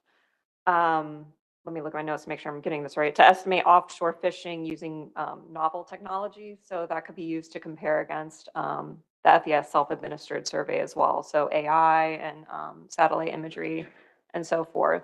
So that's also on the horizon. Yeah, and that's not an MRIP specific study, but it's like an agency study that's going to be conducted in the Southeast. But we can use to kind of compare to the MRIP effort and also the state surveys in that region too, since all of them, there could be sources of bias in those as well that we just need to kind of learn more about, and so we can align the information that we have. Okay, just a couple more quick questions. We've got Michelle Duvall next. Go ahead, Michelle. Thank you, Mr. Chair, and thanks for Catherine and Sarah for being here. So glad to see that y'all are following up on taking advantage of the opportunity to explore more of the 1 month wave. I know that was, also a recommendation coming out of the 2020 National Academy study. And, I wasn't part of any of the briefings that were conducted on Monday, and I haven't really had much of a chance to dig into the report, but I'm curious, what is the plan for sort of, conveying to the public these additional studies that are going on? Is there going to be a specific page on the MRIP site where you can provide updates, or are there planned, like webinar briefings? I mean, I'm just imagining that there's going to be a lot of questions from the angling public. I know you've heard some concerns, in the comments that, council members and commissioners have had just around the table here, with sort of bringing forward concerns from the recreational community. So I'm just curious if you all have sort of a public dissemination and outreach plan for this. Yeah, so we're working on a more sustained communication approach that will include specific outreach, like we're doing now. But the main priority was, as soon as the pilot study was posted, was to get the information out as quickly as possible to the interested parties through the series of phone calls we had. So, but we will have a landing page with the information where we'll host the updates and, any milestones associated with the study. So we'll send that out as soon as we have that. But yeah, we're kind of working on the long-term engagement strategy over the course of the study itself. But we're open to any ideas as far as if there's upcoming briefings, you all are attending or hosting. We'd be happy to, engage with you on that and set up additional briefings.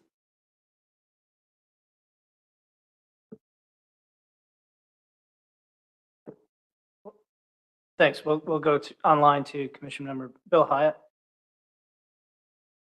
Thank you. Can you hear me? Sound good, Bill. Okay, very good. So you're going to do this study over the course of 2024, and as I understand it, the focus is on re-examining the question order issue and trying to parse out the differences and have a little bit more confidence in the results. I guess my question is there going to be any subsampling done to ground truth the results?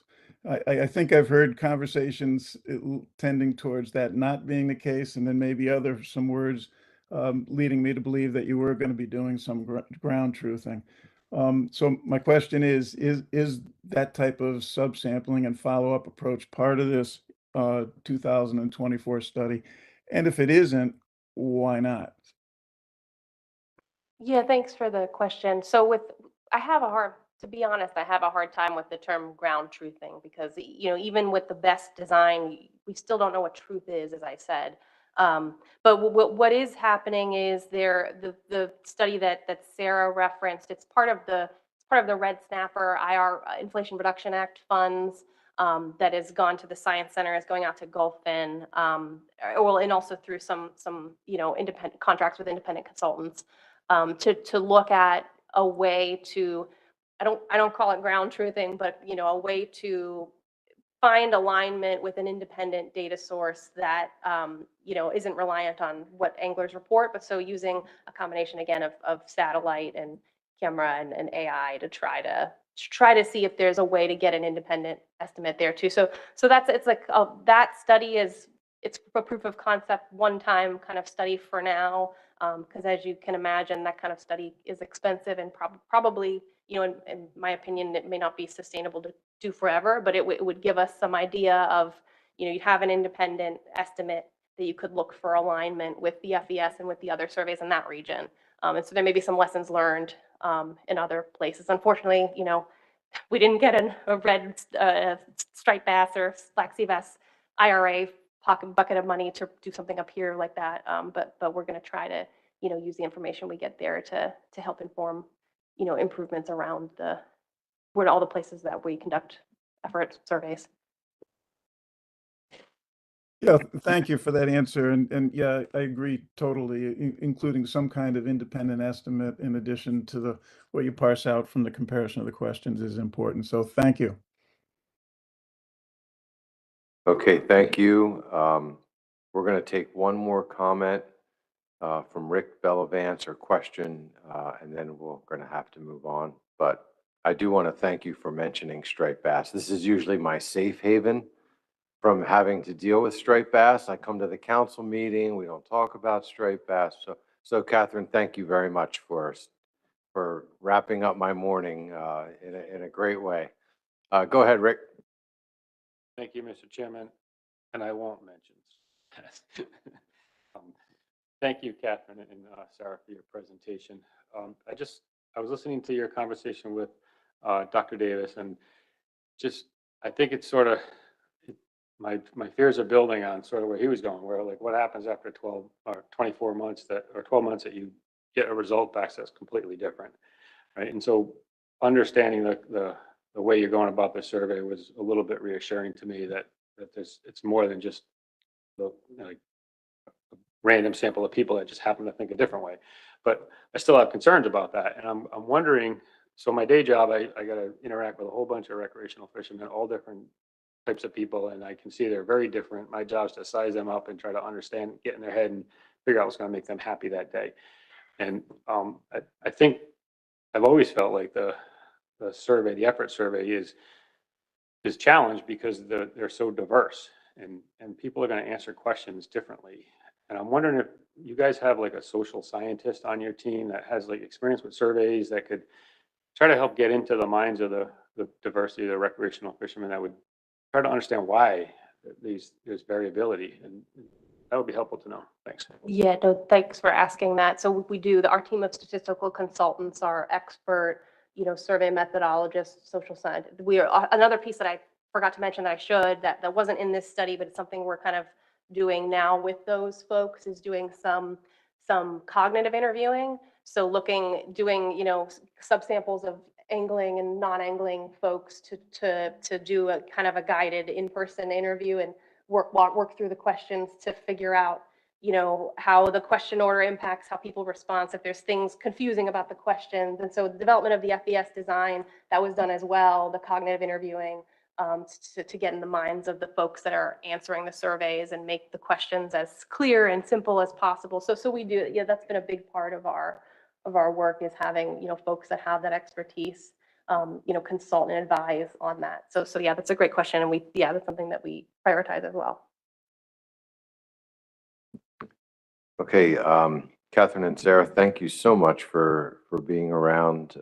We could probably do this all day, but we do appreciate you being here. We hope you can stay, and if you plan to stay throughout the day, I'm sure folks will have questions, and this is probably, I would assume, not the last time that we'll see you guys throughout the next year or so. We'd look forward to any opportunity that we can to have you attend one of our meetings and talk with us about the developments that are occurring, and so that we can prepare as managers for results in the future, to start thinking ahead. Anytime we can get ahead of the curve is good for us. So thanks again for being here. Yeah, of course. And as Evan said in the briefing the other day, you know, this is the beginning. This is a beginning, not an end. So you'll definitely be seeing us whether you like it or not. And yeah, so thanks for allowing us to talk and take up your time. And yeah, we'll be around for a bit longer. So if folks have questions during the break, please find us and we'll be happy to talk. So thanks. Okay, thank you. The traffic gets bad out of here around 3 o'clock, getting back to Silver Spring. So if that's where you're coming from. All right, so we're going to move on to our next item on the agenda for this afternoon. We have Chelsea and Carson here with us. Chelsea's been busy. You're on all sorts of FMP development on these demersal species. So, but I believe Carson has a presentation for bluefish. So this portion of the meeting is going to be the council meeting jointly with the Bluefish Board, for which Joe Semino is not only the vice chair of the commission, but the Bluefish Board chair as well. So Joe will be kind of working as Justin did yesterday with board action, and I will be handling council action on bluefish. We are a little bit behind schedule. So I may ask you guys if there's a way to kind of thin out some of the presentation materials for things that are, you know, hit the highlights, but if there's stuff we can kind of thin through a little bit to get us back on track for our timing for today, that would be great. And with that said, I'm going to turn things over to you unless Joe had anything to add. Okay, so Carson, take it away. Thank you, Mr. Chair, and good morning, everyone. All right, so to start the thinning, the meeting objective today is to set commercial and recreational catch and landing limits for bluefish for 2024 and 2025, and then also to set 2024 recreational management measures. So first, moving into what the recent management measures have been and recent catch as well. So this table shows limits compared with recent harvest, and the highlighted numbers are last year. So the commercial fishery landed 2.14 million pounds compared to the 3.54 million pound quota. And then highlighted in green, the recreational fishery landed 11.03 million pounds compared to the 13.89 million pounds RHL. So both sectors had underages in terms of harvest, and the official catch accounting hasn't been received yet, but there's no indication of any ACL or ABC overages based on discards. So this graph shows bluefish catch from 1985 to 2022, and bluefish is predominantly recreational. That the red bars are recreational harvest, and then the green is recreational dead discards. And then the top light blue layer shows commercial harvest. And then commercial discards are in purple, but they're so small relative to the other catch components that you can't see them on this graph. And then over the past several years, fishery removals have overall been trending downwards, as you can see. And there was a steeper decline in 2017 to 2018. So focusing just on the recreational sector last year, this table is rec landings by state in 2022. We have pounds and the numbers of fish, and then an average weight calculated from those numbers. The top 3 states in terms of landings are in yellow. New York landed over 3 million pounds. Florida harvested just about 2 million pounds, and North Carolina harvested 1.3 in the recreational fishery. And then looking at the column on the far right, you can see that average weight of a harvested bluefish tends to decrease moving from north to south. So overall, last year, 96% of bluefish harvest occurred in state waters and 4% was in federal waters. And the bars show proportion of recreational harvest for each mode. The for hire mode is in red, private rental is yellow, and shore mode is shown in blue. So last year, 55% of total recreational landings came from shore, 41% from private rental, and 5% from for hire boats. And then transitioning to the commercial fishery, last year there were just over 2,300 commercial bluefish permits issued, And according to dealer data, 380 commercial vessels landed bluefish. This was a slight increase from 2021, which had about 250 commercial vessels landing bluefish. And then there were 165 federally permitted bluefish dealers, and 137 of them purchased bluefish. And these numbers were also slightly increased from the previous year. So this graph is bluefish commercial landings in millions of pounds in green, ex-vessel value in blue, and price per pound in gray. These dollar values are adjusted to 2022. So landings slightly increased last year, and then ex-vessel value and price per pound decreased. And then this map is the proportion of bluefish catch by stat area based on VTR data. The darkest blue shaded stat area had the highest catch, and then that was area 6112 by New Jersey and New York. And then on the right is a table of non-target species that were caught on observed bluefish trips. So some of those species are dogfish, I won't say the other one, scub, bonito, and black sea bass. So last month, the Bluefish Advisory Panel also met to develop their fishery performance report. So I'll get into the comments and observations from the AP. Some advisors commented on the variability in the average weight of fish landed by state. Specifically, there's a jump from about 5 pounds in Connecticut to 2 pounds in New York, and some felt that this was not realistic. And then staff discussed that the average weight does vary from year to year within different states. And then there was some discussion of the snapper fishery, where small bluefish are often caught from the dock. And when these are caught in high numbers, they can bring down that average weight. And then a common observation we got was that in general, there's a lot more bluefish this year than last year. And an advisor noted that last year bluefish were absent about 10 to 15 miles offshore. A fisherman out of Montauk commented that fishing is phenomenal this year, and there's a lot of fish and a lot of large fish. Fishermen in Rhode Island, Massachusetts, and North Carolina agreed with that, with the general idea of a lot of bluefish around the spring and summer of this year, 2023. Fishermen out of Massachusetts agreed there are a lot of big fish in the area and noted that this has increased in the past few years. They said in general, the big fish come in first to spawn and then move away, but the size and number of fish are both impressive this year. They added that these bluefish are filling a need for the recreational fishery because of the striped bass slot regulations, which keep them from taking home those fish. And then clients have wanted to keep more bluefish in recent years in general. And in New Jersey, a fisherman said that the past 2 years were great bluefish years from Point Pleasant north into southern New York at sizes of 5 to 8 pounds. And this advisor noted they were not seeing the little fish being accounted for by MRIP.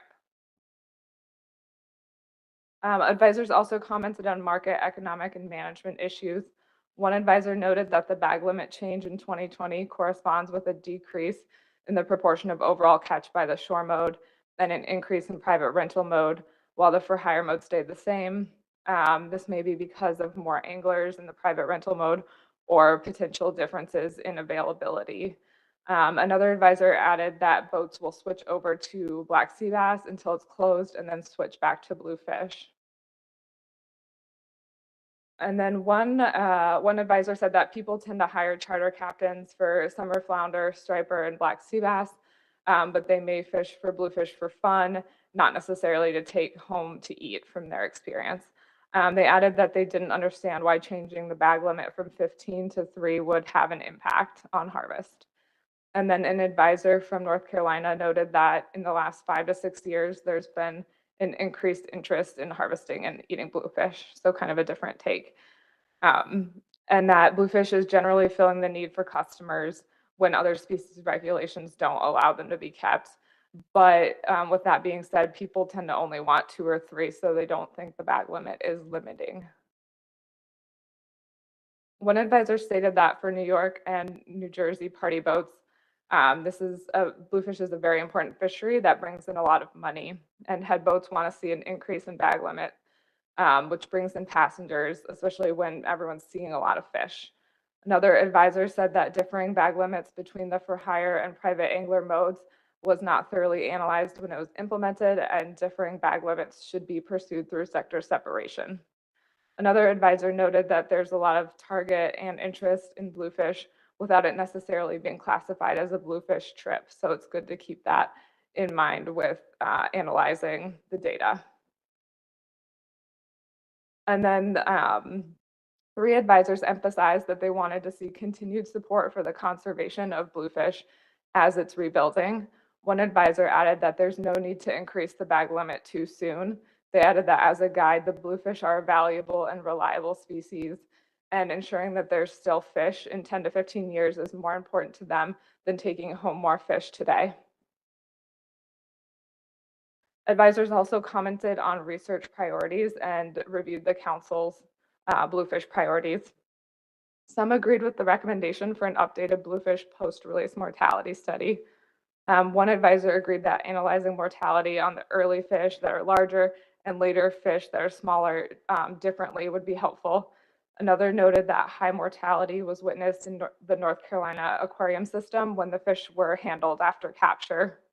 One advisor noted that the research track assessment already evaluated the discard mortality rate, so this should be a lower priority compared with getting better data on larger, older bluefish that tend to be offshore. We're seeing the bluefish inshore now, but we don't know where they came from or where they were in past years. Why are they coming in now? So another advisor recommended that if the stock assessment isn't taking into account commercial bluefish discards in the North Carolina shrimp trawl fishery, this should be another research recommendation. And then a member of the public disagreed and stated that there's no bycatch of bluefish in the shrimp trawl fishery. And an advisor asked about the updated bluefish biological reference points from the recent research track assessment and the scaling down of the biomass, and they were interested in the SSC's comments on this. And lastly, an advisor recommended bioeconomic models for bluefish similar to summer flounder, scup, and black sea bass. So we also received comments from advisors via email for those who weren't able to make it. One advisor said bluefish are thriving this year. The general public typically don't want to keep them for the table, but the amount of fish around is old school and the fishing is as good as it gets. The fish sizes range from little harbor size all the way up to true alligators, and many year classes have succeeded. And then an advisor from North Carolina wrote that the bluefish haven't been around in the Outer Banks area that they've seen, and that they have been patchy. They noted that the emerald landings in North Carolina were substantial last year, which was surprising based on what they saw. And then these are all from one advisor who had several observations. They noted that the low weight for New York is because snappers are diluting the average weights, and snappers should be considered as a completely different category. Otherwise, it misrepresents the fishery. Fish are now 9 to 12 pounds off of Montauk and are up to 7 pounds in Massachusetts. They wanted to know where these larger fish had been hiding in previous years, and now they're coming in and they're inundating everyone. They added that they thought Connecticut and the North Shore of Long Island should be its own region, where bag size and season regulations stay the same for all the rec species. They felt that next year should be a good snapper year with all these larger bluefish spawning. And they noted that bluefish school together by size, and bluefish are feeding like crazy on the sand eels. So next, I'll briefly touch on some of the 2022 research track assessment changes, particularly those that relate to past monitoring committee, council, and board discussions. So this assessment provided the foundation for the 2023 management track assessment after it passed peer review in December of last year. Recreational discard lengths were stratified by season and region, so a north and a south region. And data from a volunteer angler survey from South Carolina were added, so this was about 3,000 lengths, southern lengths, which was helpful for the recreational discards. And then the discard mortality rate was reevaluated, changed from 15 to 9.4% based on an updated literature review. Commercial discards were incorporated using observer data. They were previously assumed to be 0. The assessment model changed from ASAP, or Age Structured Assessment Program, to the WAM, Woods Hole Assessment Modeling Framework. And some overall results of the assessment are that the biomass scaled down from the previous operational assessment that had incorporated the revised MRIP data in 2019, and then the stock was not overfished and overfishing was not occurring in the terminal year of 2021. However, the stock was not fully rebuilt to the biomass target. So then the 2023 management track assessment built upon the research track assessment, and it also added in another year of data. So this was used for 2024 and 25 ABC projections and updated stock status for management.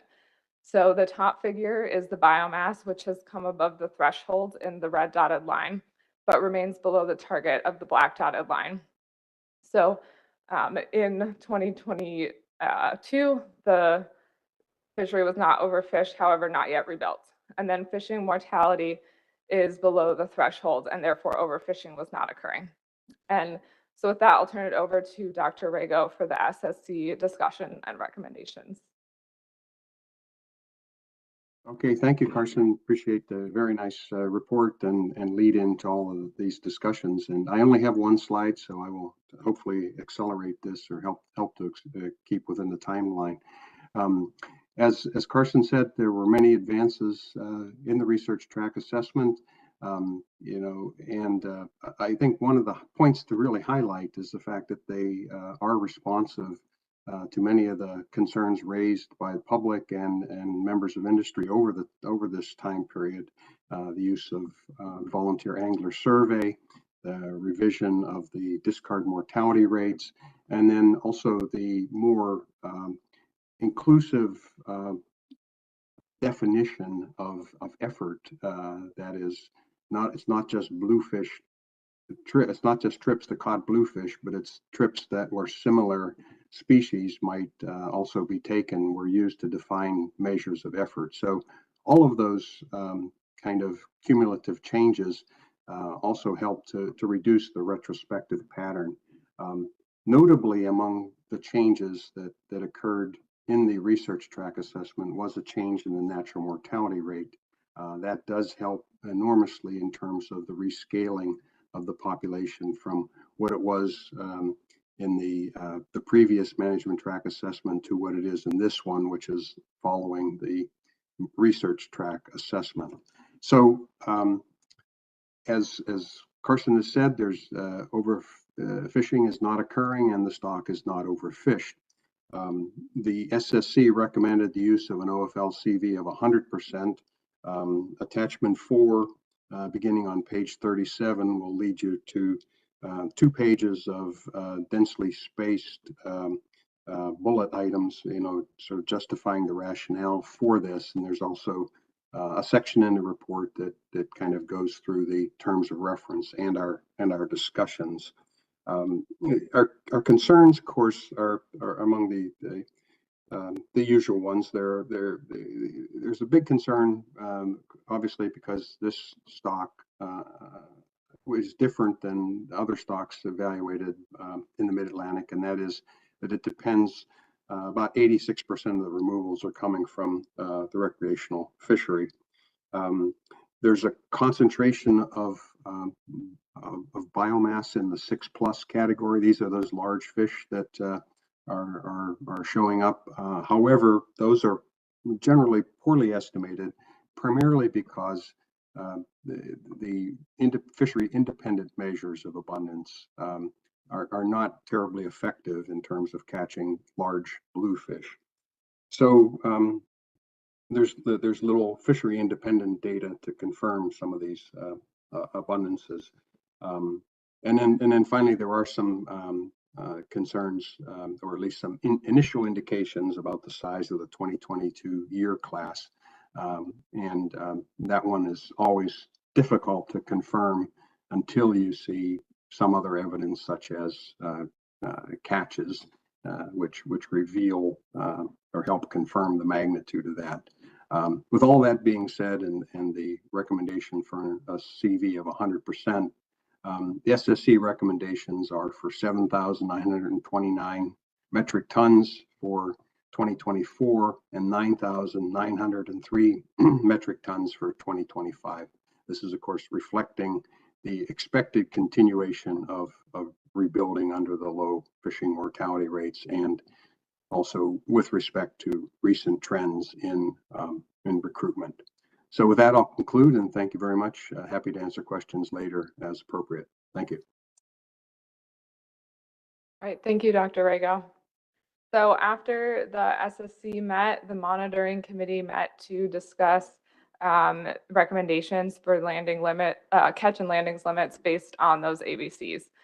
And so as part of the monitoring committee's recommendation process every year, the monitoring committee considers whether to apply a buffer for management uncertainty between the ACL and the ACT. And then last year, as well as the year before, the monitoring committee did voice some frustration that they felt there was management uncertainty, but several members didn't feel comfortable picking an arbitrary buffer percentage without doing more exploration of different quantitative approaches to calculating management uncertainty. So because of this, we held a specific meeting outside of the specifications process. So that was early spring this year, to discuss and develop ways to calculate that quantitative buffer. So after that March meeting, a subgroup formed and developed a tool that converts a combination of quantitative and qualitative scores for a number of different categories that could contribute to management uncertainty into one quantitative uncertainty metric. And so the monitoring committee discussed different aspects of the tool at this meeting. For the full monitoring committee, it was their first time seeing the tool and discussing it. So they were in favor of filling it out individually next year and bringing it to the meeting, and acknowledging that the output of the tool, which is a candidate uncertainty buffer, would not be binding, but a starting place for discussion in a given year. So the monitoring committee discussed the tool in general terms earlier in the agenda, separately from the specifications discussion. And then when they did discuss 2024 and 2025 measures, they reviewed the recent compliance information. Notably, they reviewed the improvements to the discard estimation in both sectors through the research track assessment, and they agreed that this allows for a better overall understanding of catch in each sector. And so that decreases the amount of management uncertainty that they felt was there previously. And then in addition to the improvements in the assessment, there were also no overages in either sector. So because of this, the group recommended setting the annual catch targets equal to the ACLs for both sectors, and did not recommend an uncertainty buffer. So to derive the quota and RHL from those ACTs, the monitoring committee recommends a value for expected discards for each sector. And they recommended using 2021 to 2022 average discards from the 23 management track assessment as expected discards for the next 2 years. So for the commercial sector, the most recent 2 years were selected to represent recent discards. 2020 wasn't included due to large COVID-related data gaps in the observer coverage. And this is the first year of putting in a value for commercial discards. Previous years were assumed to be 0. It's still a very small value. And then for the recreational sector, these same years of 2021 and 2 were used consistent with the years after the bag limit change that were implemented throughout 2020. And that's consistent with last year's monitoring committee recommendation as well.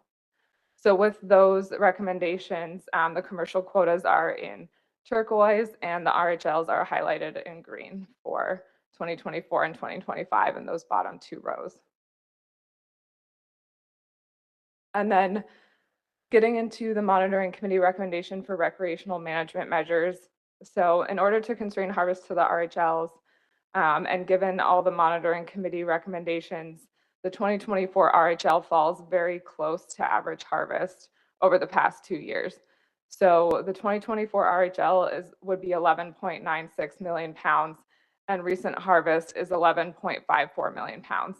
So because of this, the monitoring committee recommended status quo measures, allowing for continued stability without a predicted overage, and liberalizations may result in an RHL overage. And in 2025, There is an anticipated increase in RHL. So next year, the group will review any available fishery information to discuss whether those recreational measures should be changed next year. And then the Bluefish Advisory Panel met again on July 31st after the monitoring committee as an opportunity to provide feedback and recommendations for rec measures. The full summary is part of the supplemental materials. I'll just highlight the comments related to rec measures. All of the advisors in attendance or who provided comments over the phone spoke in favor of status quo measures for 2024. One added that we need to better understand the implications of warming water temperatures and available forage on the bluefish stock and recruitment. Another advisor felt that in addition to 24, rec measures should remain status quo for 2025 as well, and should only be changed after a new assessment. And then a common theme from advisors was that harvest is more related to bluefish availability. And so one advisor noted that we may see an increase in 2023 harvest under the same measures because of the increased presence of bluefish along the coast. And an advisor noted that anglers are also potentially switching to fishing for bluefish due to restrictive regulations for other recreational species. So that's all I have. And the decision points are to set 2024 and 2025 specifications and then set 24 rec measures, and the monitoring committee recommendations are shown on the screen. Okay, thanks for your presentation, Carson. One thing that came to mind while you were going through the monitoring committee portion of your presentation, and it had to do with the monitoring committee's, what's the right word? Their justification for not implementing any type of management uncertainty with bluefish based on the fact that both sectors were under their quotas for the particular year in question. And I think down the road in the future, we heard that yesterday when we heard the same justification. Well, we heard different justification based on overages in some cases for species. And I just want to, we should try to maintain some consistency, with the monitoring committee as they provide us that feedback. They contradict one another. So just a thought as you were going through. You don't need to provide any thoughts, but if you have some, Carson, I saw your hand go up. Oh, I just wanted to note that they are slightly different groups of people as well. And then there has been general discussion about kind of that issue and the confusion related to it. So I think working through this tool is another way where they can try to get a better handle on what uncertainty warrants a buffer, because you can only have a buffer in one direction. And yeah, so I think they are concerned about trying to address that. Okay, thank you. Okay, let me look around the table to see if there are any members of the board or the council that have any questions. I'm going to take a limited number of questions, and then we'll put up action for board and council consideration.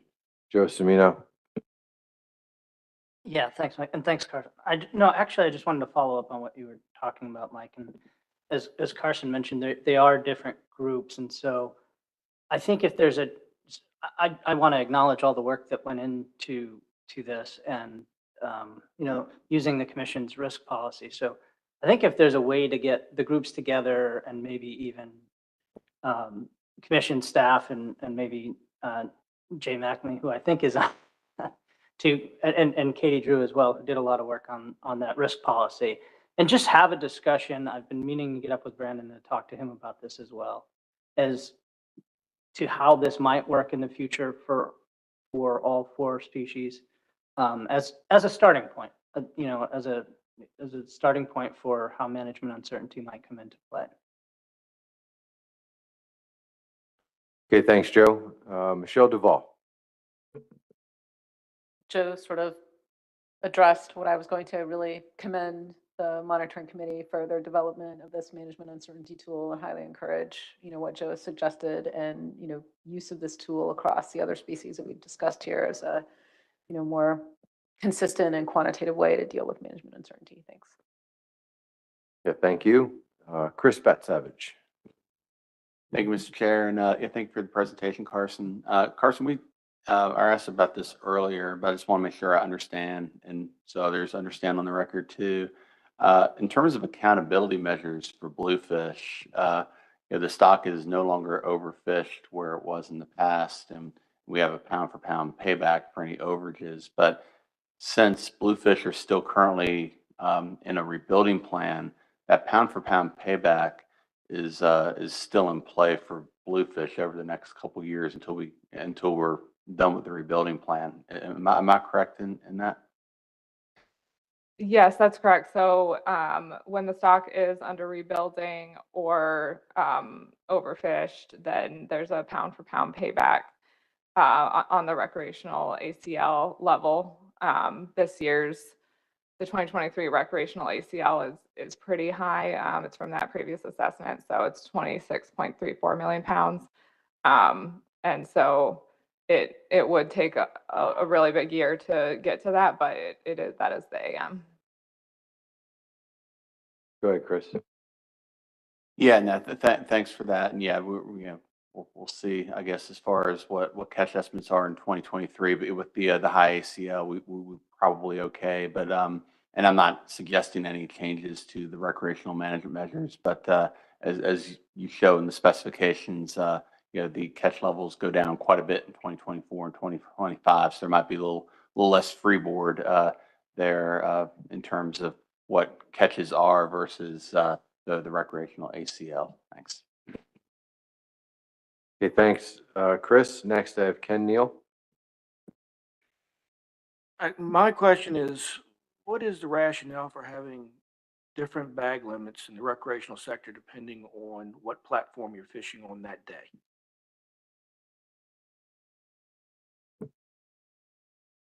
So when the 3 and 5 fish bag limit went into effect, it was right after the new MRIP estimates were incorporated into the assessment, and the recreational sector was looking at a huge decrease in harvest limits allowed. And there was a discussion about a 5 fish bag limit being more palatable for hire sector because they need specifically higher bag limits to bring in customers. And then there was discussion about them being a very small proportion of the overall recreational sector in terms of contribution to harvest. And so I think kind of that was some of the rationale for going to 3 and 5, depending on private mode or for hire. Yeah, please. Yeah, if you have a comment regarding that. All right. My comment on that is I have a real problem with introducing inequities into the recreational fisheries. There's no question that there's just a fact of life. People with more money have more opportunities. But I have a real problem telling someone who can fish from a jetty that their bag limit's 3. But if they could afford to pay a charter captain, they can have 5. And so I just have a real problem with, so at an institutional level, introducing inequities into the public. And so, so I don't have a problem with where we are with bluefish, but I do have a problem putting my name on something that does that. Yeah, that's understood, Ken, and I don't think you're alone out there. This is a subject matter. This is a topic that has been discussed a number of times over the years. We have differential bag limits for bluefish here at the council. We also, I believe, for golden tilefish and blue line tile. Gosh, you say one wrong thing, everyone jumps down your throat. Yeah, so, and this discussion is happening at another level at ASMFC as well on a number of different species. So yeah, I hear what you're saying. I understand. I get that feedback a lot from stakeholders here in the state of Maryland, and but it's something that we'll have to tackle as these issues arise. Okay, I don't see any other hands at this time. I'll take one or two questions from the audience, and then Carson, if you can prepare or get ready for the motions that we'll need to address to hit your decision points. Mike Wayne?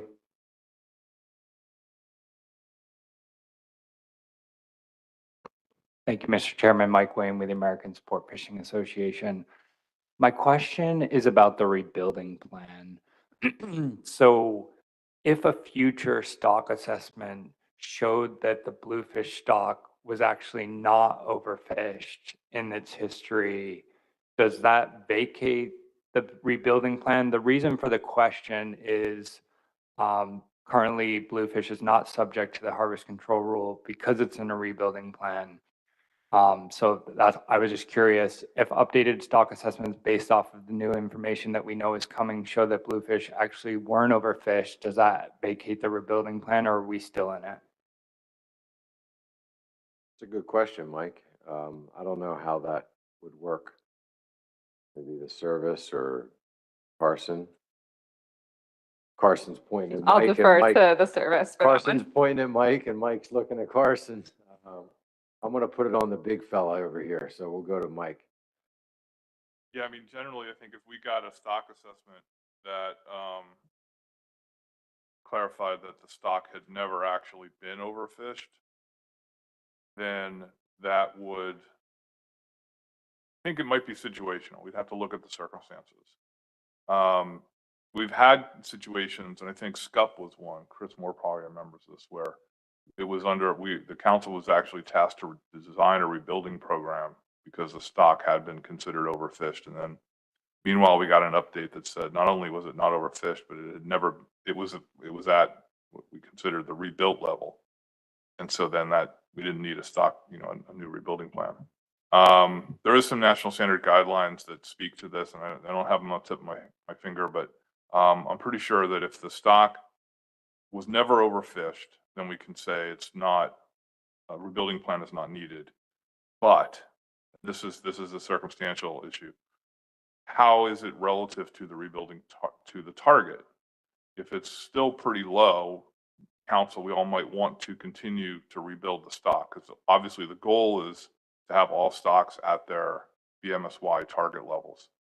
So that's where I think we'd have to look at the circumstances of the assessment and determine whether we want to continue to use the rebuilding program in order to get the stock to its biomass target, or whether we're basically at that point and we can just fish it under sort of normal, normal policy and normal approaches.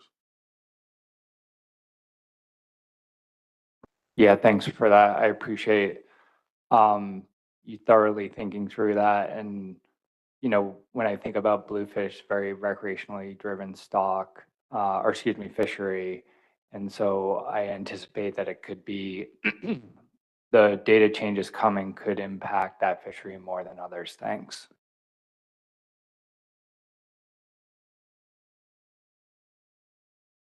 Other members of the public? Not seeing any hands. Carson, we have the decision points up. Do you have a motion? Or? Yeah, here it comes. Okay.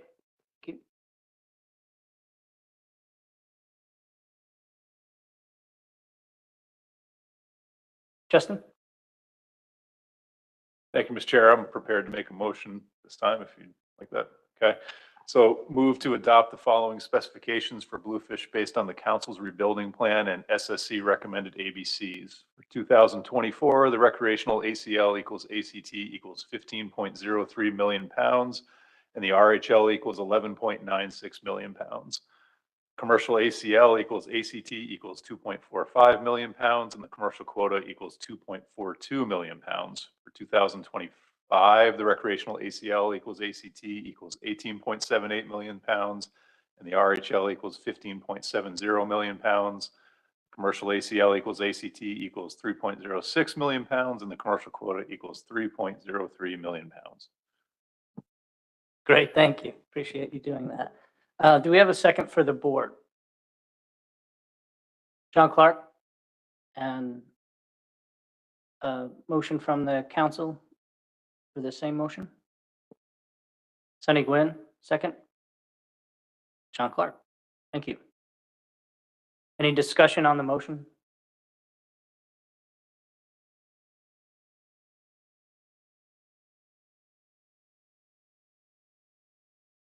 Okay, yeah, Justin, I see your hands up. I didn't know if you wanted to speak to it or if that's just, Nope, sorry, that was left over. Apologize for yeah, that. no problem. So no discussion. I'll turn it over to Mike. Yeah, thanks, Joe, for standing in for me for a second. Let's see, does John Clark, do you have anything you want to offer for rationale? No, I don't. I think everything's been explained. Okay, and I'll turn to Sonny. He's giving me the thumbs up that everything's okay. Okay, any other discussion on this motion? Seeing no hands around the table, I'll ask if there's any discussion from anyone online. And I will open the floor to the public. Does anyone here in the audience or in the virtual audience have any comment regarding the motion before us? Okay, seeing none, we're going to bring this back to the table. We have a motion before us. We've heard the rationale behind the motion, and there is no additional discussion needed at this time for clarity based on members of the council and the board who are sitting here and participating online. So I think at this time, I'm going to go ahead and call the question. Does the board need a moment to caucus for any reason? If so, please raise your hand or raise your hand online. Okay, seeing none and not remembering where we left off yesterday, I think we'll start today with joint action. We'll start with the council, go to the board. I think this one's going to be relatively simple. I'm not going to read the motion back into the record since Justin did such a fine job at that when he put it before us. So I will call the question to the council. Is there any opposition by any member of the council on this motion?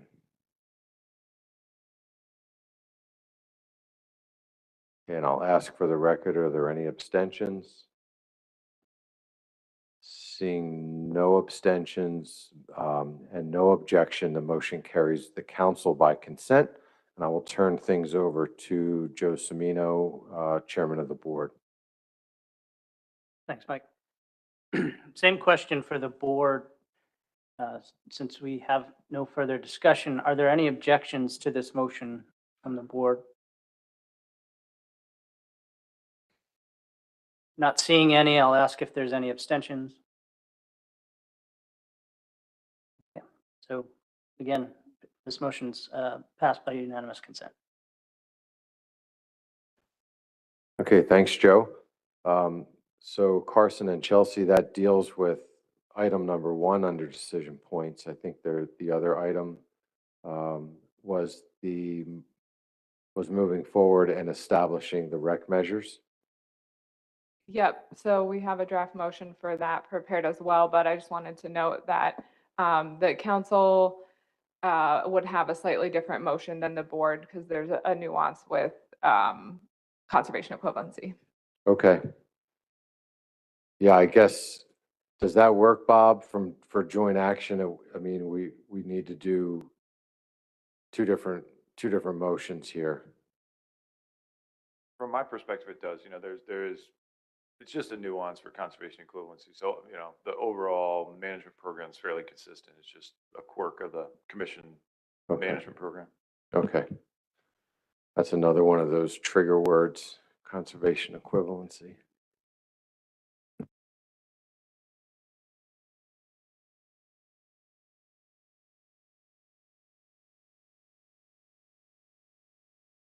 So Carson, let me ask you, if the current regs that are in place, if this is a status quo, do we need a motion? My understanding is that we don't technically need a motion. I did put it up there for clarity, but I'll look to the service if they feel differently. Okay, so what I'll say is, this is a template in case somebody wants to make a motion that's different from status quo. That would be fine, and we could address that if that's the desire of any member of the council, since this is a council motion only. And I'll give you a minute to think about that while I turn things over to Mr. Semino for the action regarding the board action.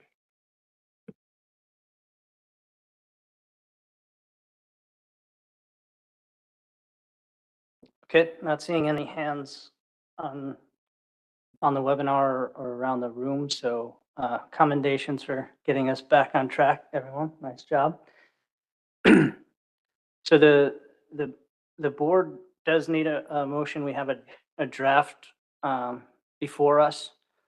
I will make note, this is a hybrid meeting for the board. I appreciate the attendance. We do have a quorum. I think just about everyone here. We might be missing one or two folks, but so I will entertain a motion. And as I mentioned, there's a draft up here.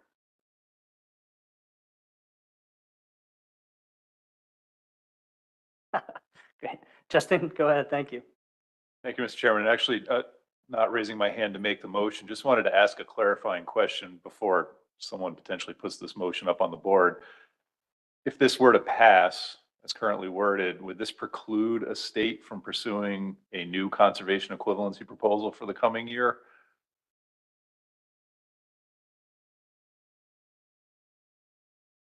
No, I don't think it would. You know, if a state wanted to bring something forward and, you know, bring that through the technical committee review process and board review, I think they have that flexibility.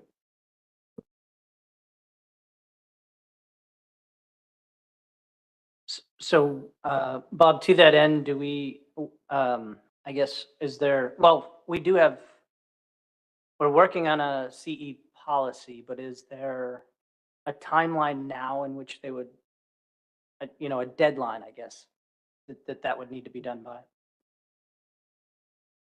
Well, you know, the final, if a state wanted to implement something in early 2024, the last opportunity to get that approved would be our annual meeting in mid-October. So they'd have to get that to the technical committee probably by, you know, early September sometime.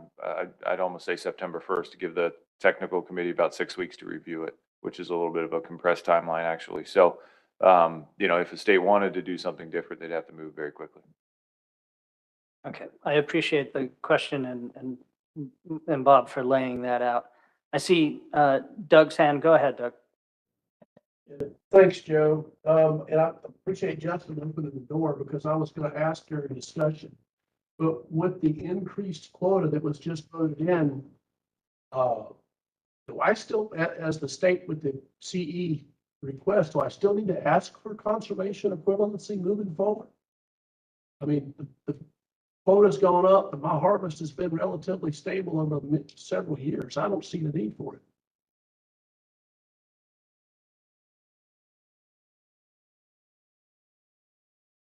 Let me go.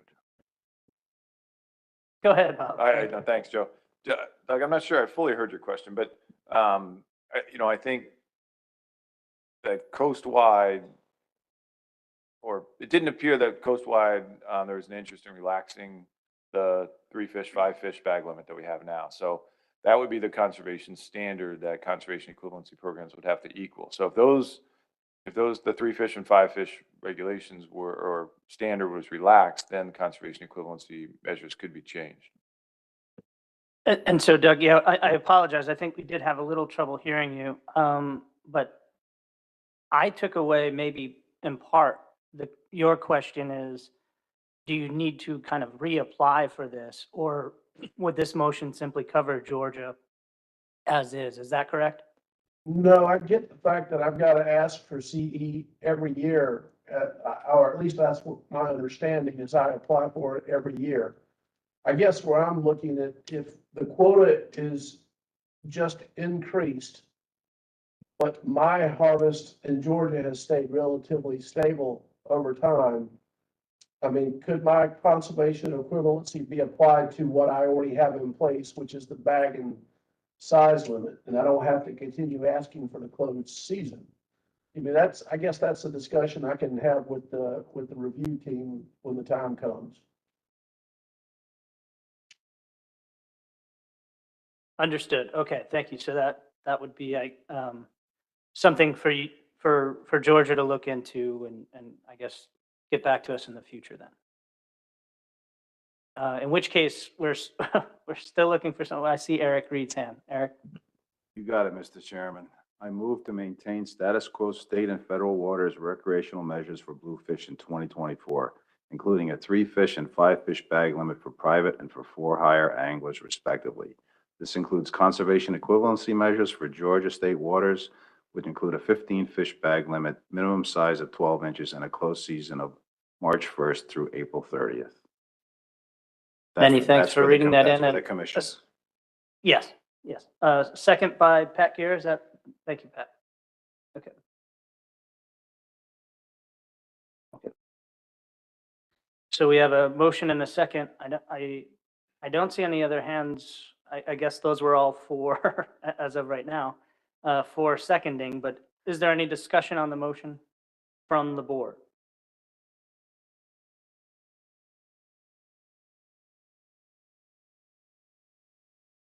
Okay, not seeing any. Any discussion from the, or any input from the public? I'm happy to take that now. Okay, not seeing any. Mike?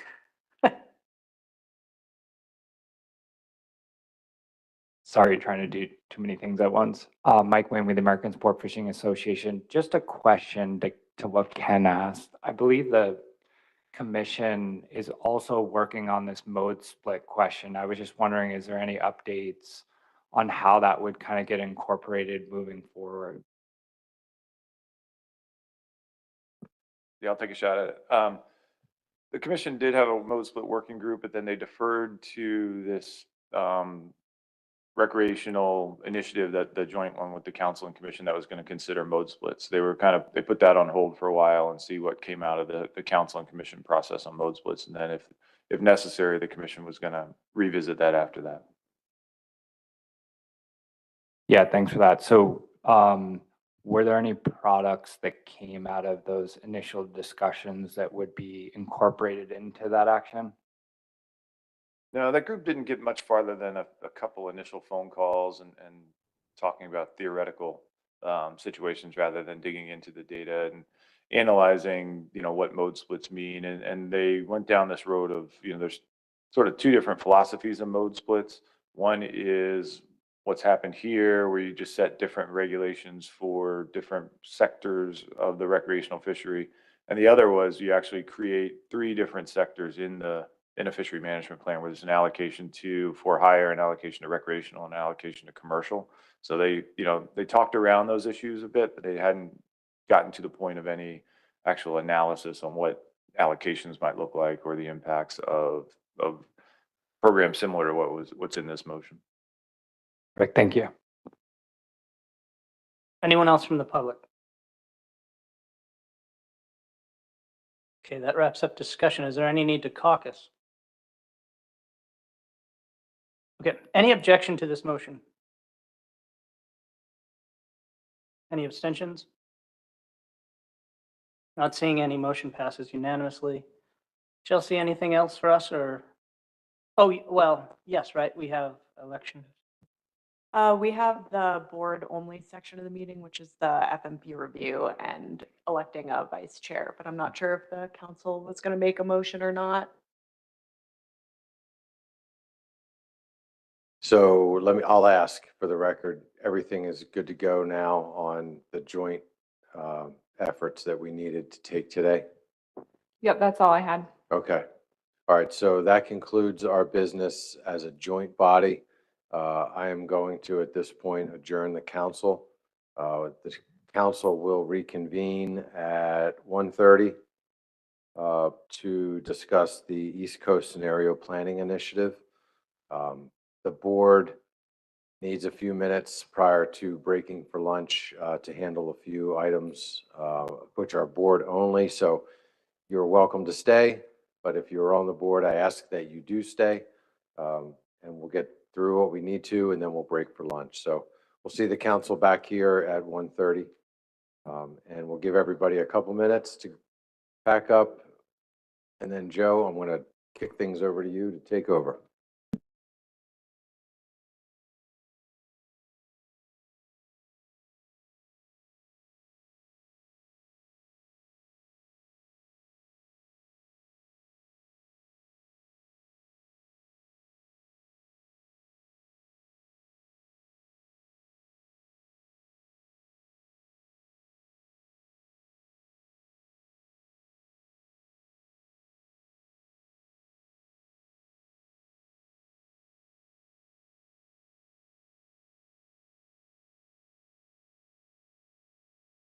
Okay, and thanks for the board members that have stayed online as well. We do have some motion in the room, so we're going to let things settle down for a little bit before we turn it over to Chelsea.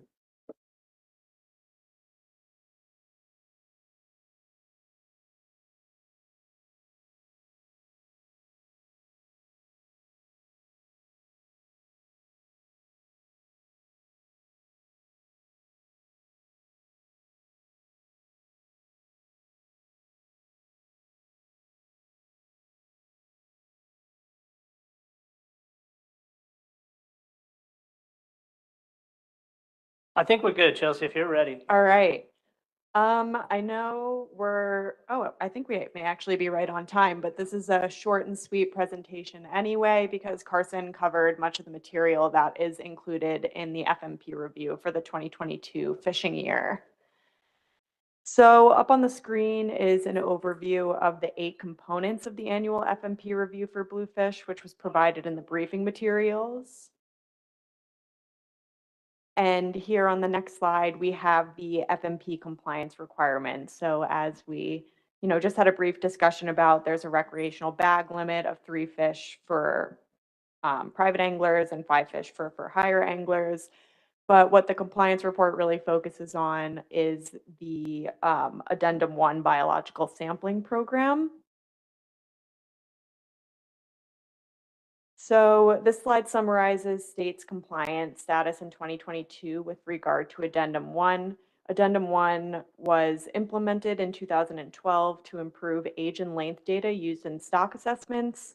The addendum requires Massachusetts, Rhode Island, Connecticut, New Jersey, New York, Virginia, North Carolina, and now Florida to collect a minimum of 100 bluefish ages, with the goal of collecting 50 of those samples from the first half of the year and 50 samples during the second half of the year.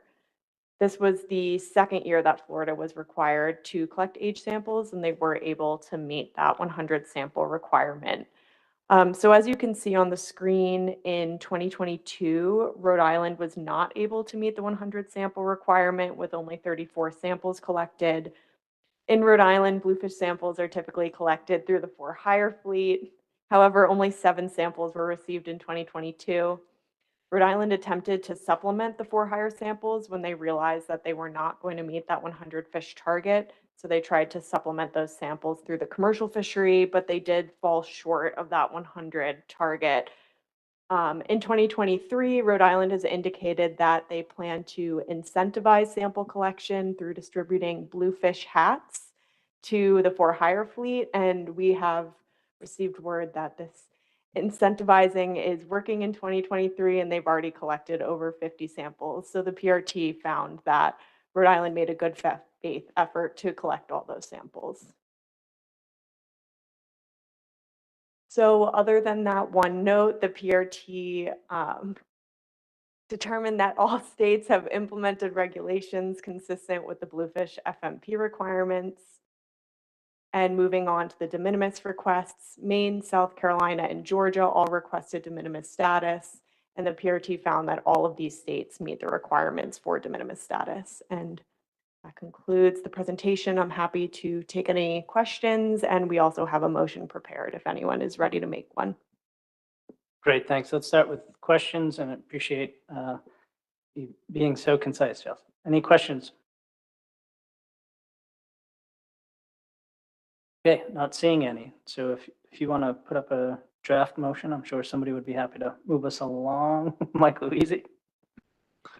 Yeah, thanks, Mr. Chairman. I'll go ahead and make that motion. Move to approve the Bluefish FMP review for the 2022 fishing year, state compliance reports, and de minimis requests from Maine, South Carolina, and Georgia. Thank you, Mike. Is that a second from Pat Garrett? Okay, thank you, Pat. Second. Any discussion on the motion? Okay, I'm going to assume we don't need to caucus. So is there any objection to the motion? Not seeing any. Motion passes by unanimous consent. Chelsea, what else do we have? The last thing on our agenda is to elect a vice chair for the Bluefish Board. Yes, I see. Okay, so any motions for to elect a vice chair? Go ahead, Justin. Thank you, Mr. Chair. It's my great pleasure to nominate my soon-to-be partner in Long Island Sound Management, Marty Gary, to be the next vice chair of the Bluefish Management Board. Sorry, second by Mike Louisi. Great, thanks. Yeah, always, if you're not in the room, it's a definite threat. So, any discussion on this? Any objection to move? Yeah, go ahead, Eric. I just have one word of advice for Mr. Gary. Forget about it. That's it. That's a multi-use word, so Marty, you better learn how to use it. So that's it. No, I fully support. Thank you. So any objections? Seeing none, congratulations, Marty. And, you know, this is, I really appreciated having a chance to take over as board chair through the assessment. I just want to once again thank everyone for the hard work that was done through the research and management tracks, and thanks to Tony and Mike Celestino. Thanks to staff. I think you know, it's important to figure out where we're going with this species, and I think we're in a much better place than we were just a couple of years ago. So thank you. And if there's no objection, the board can adjourn. Thanks.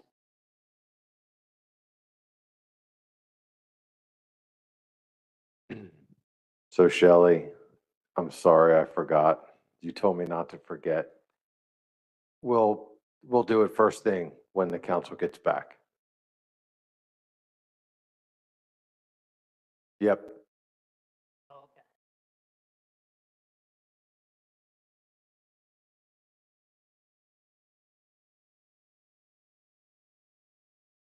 Okay, yeah, if you can just set yourself up at the table to remind me again when we get back that you're going to do a quick update, then that'll be great. Thank you.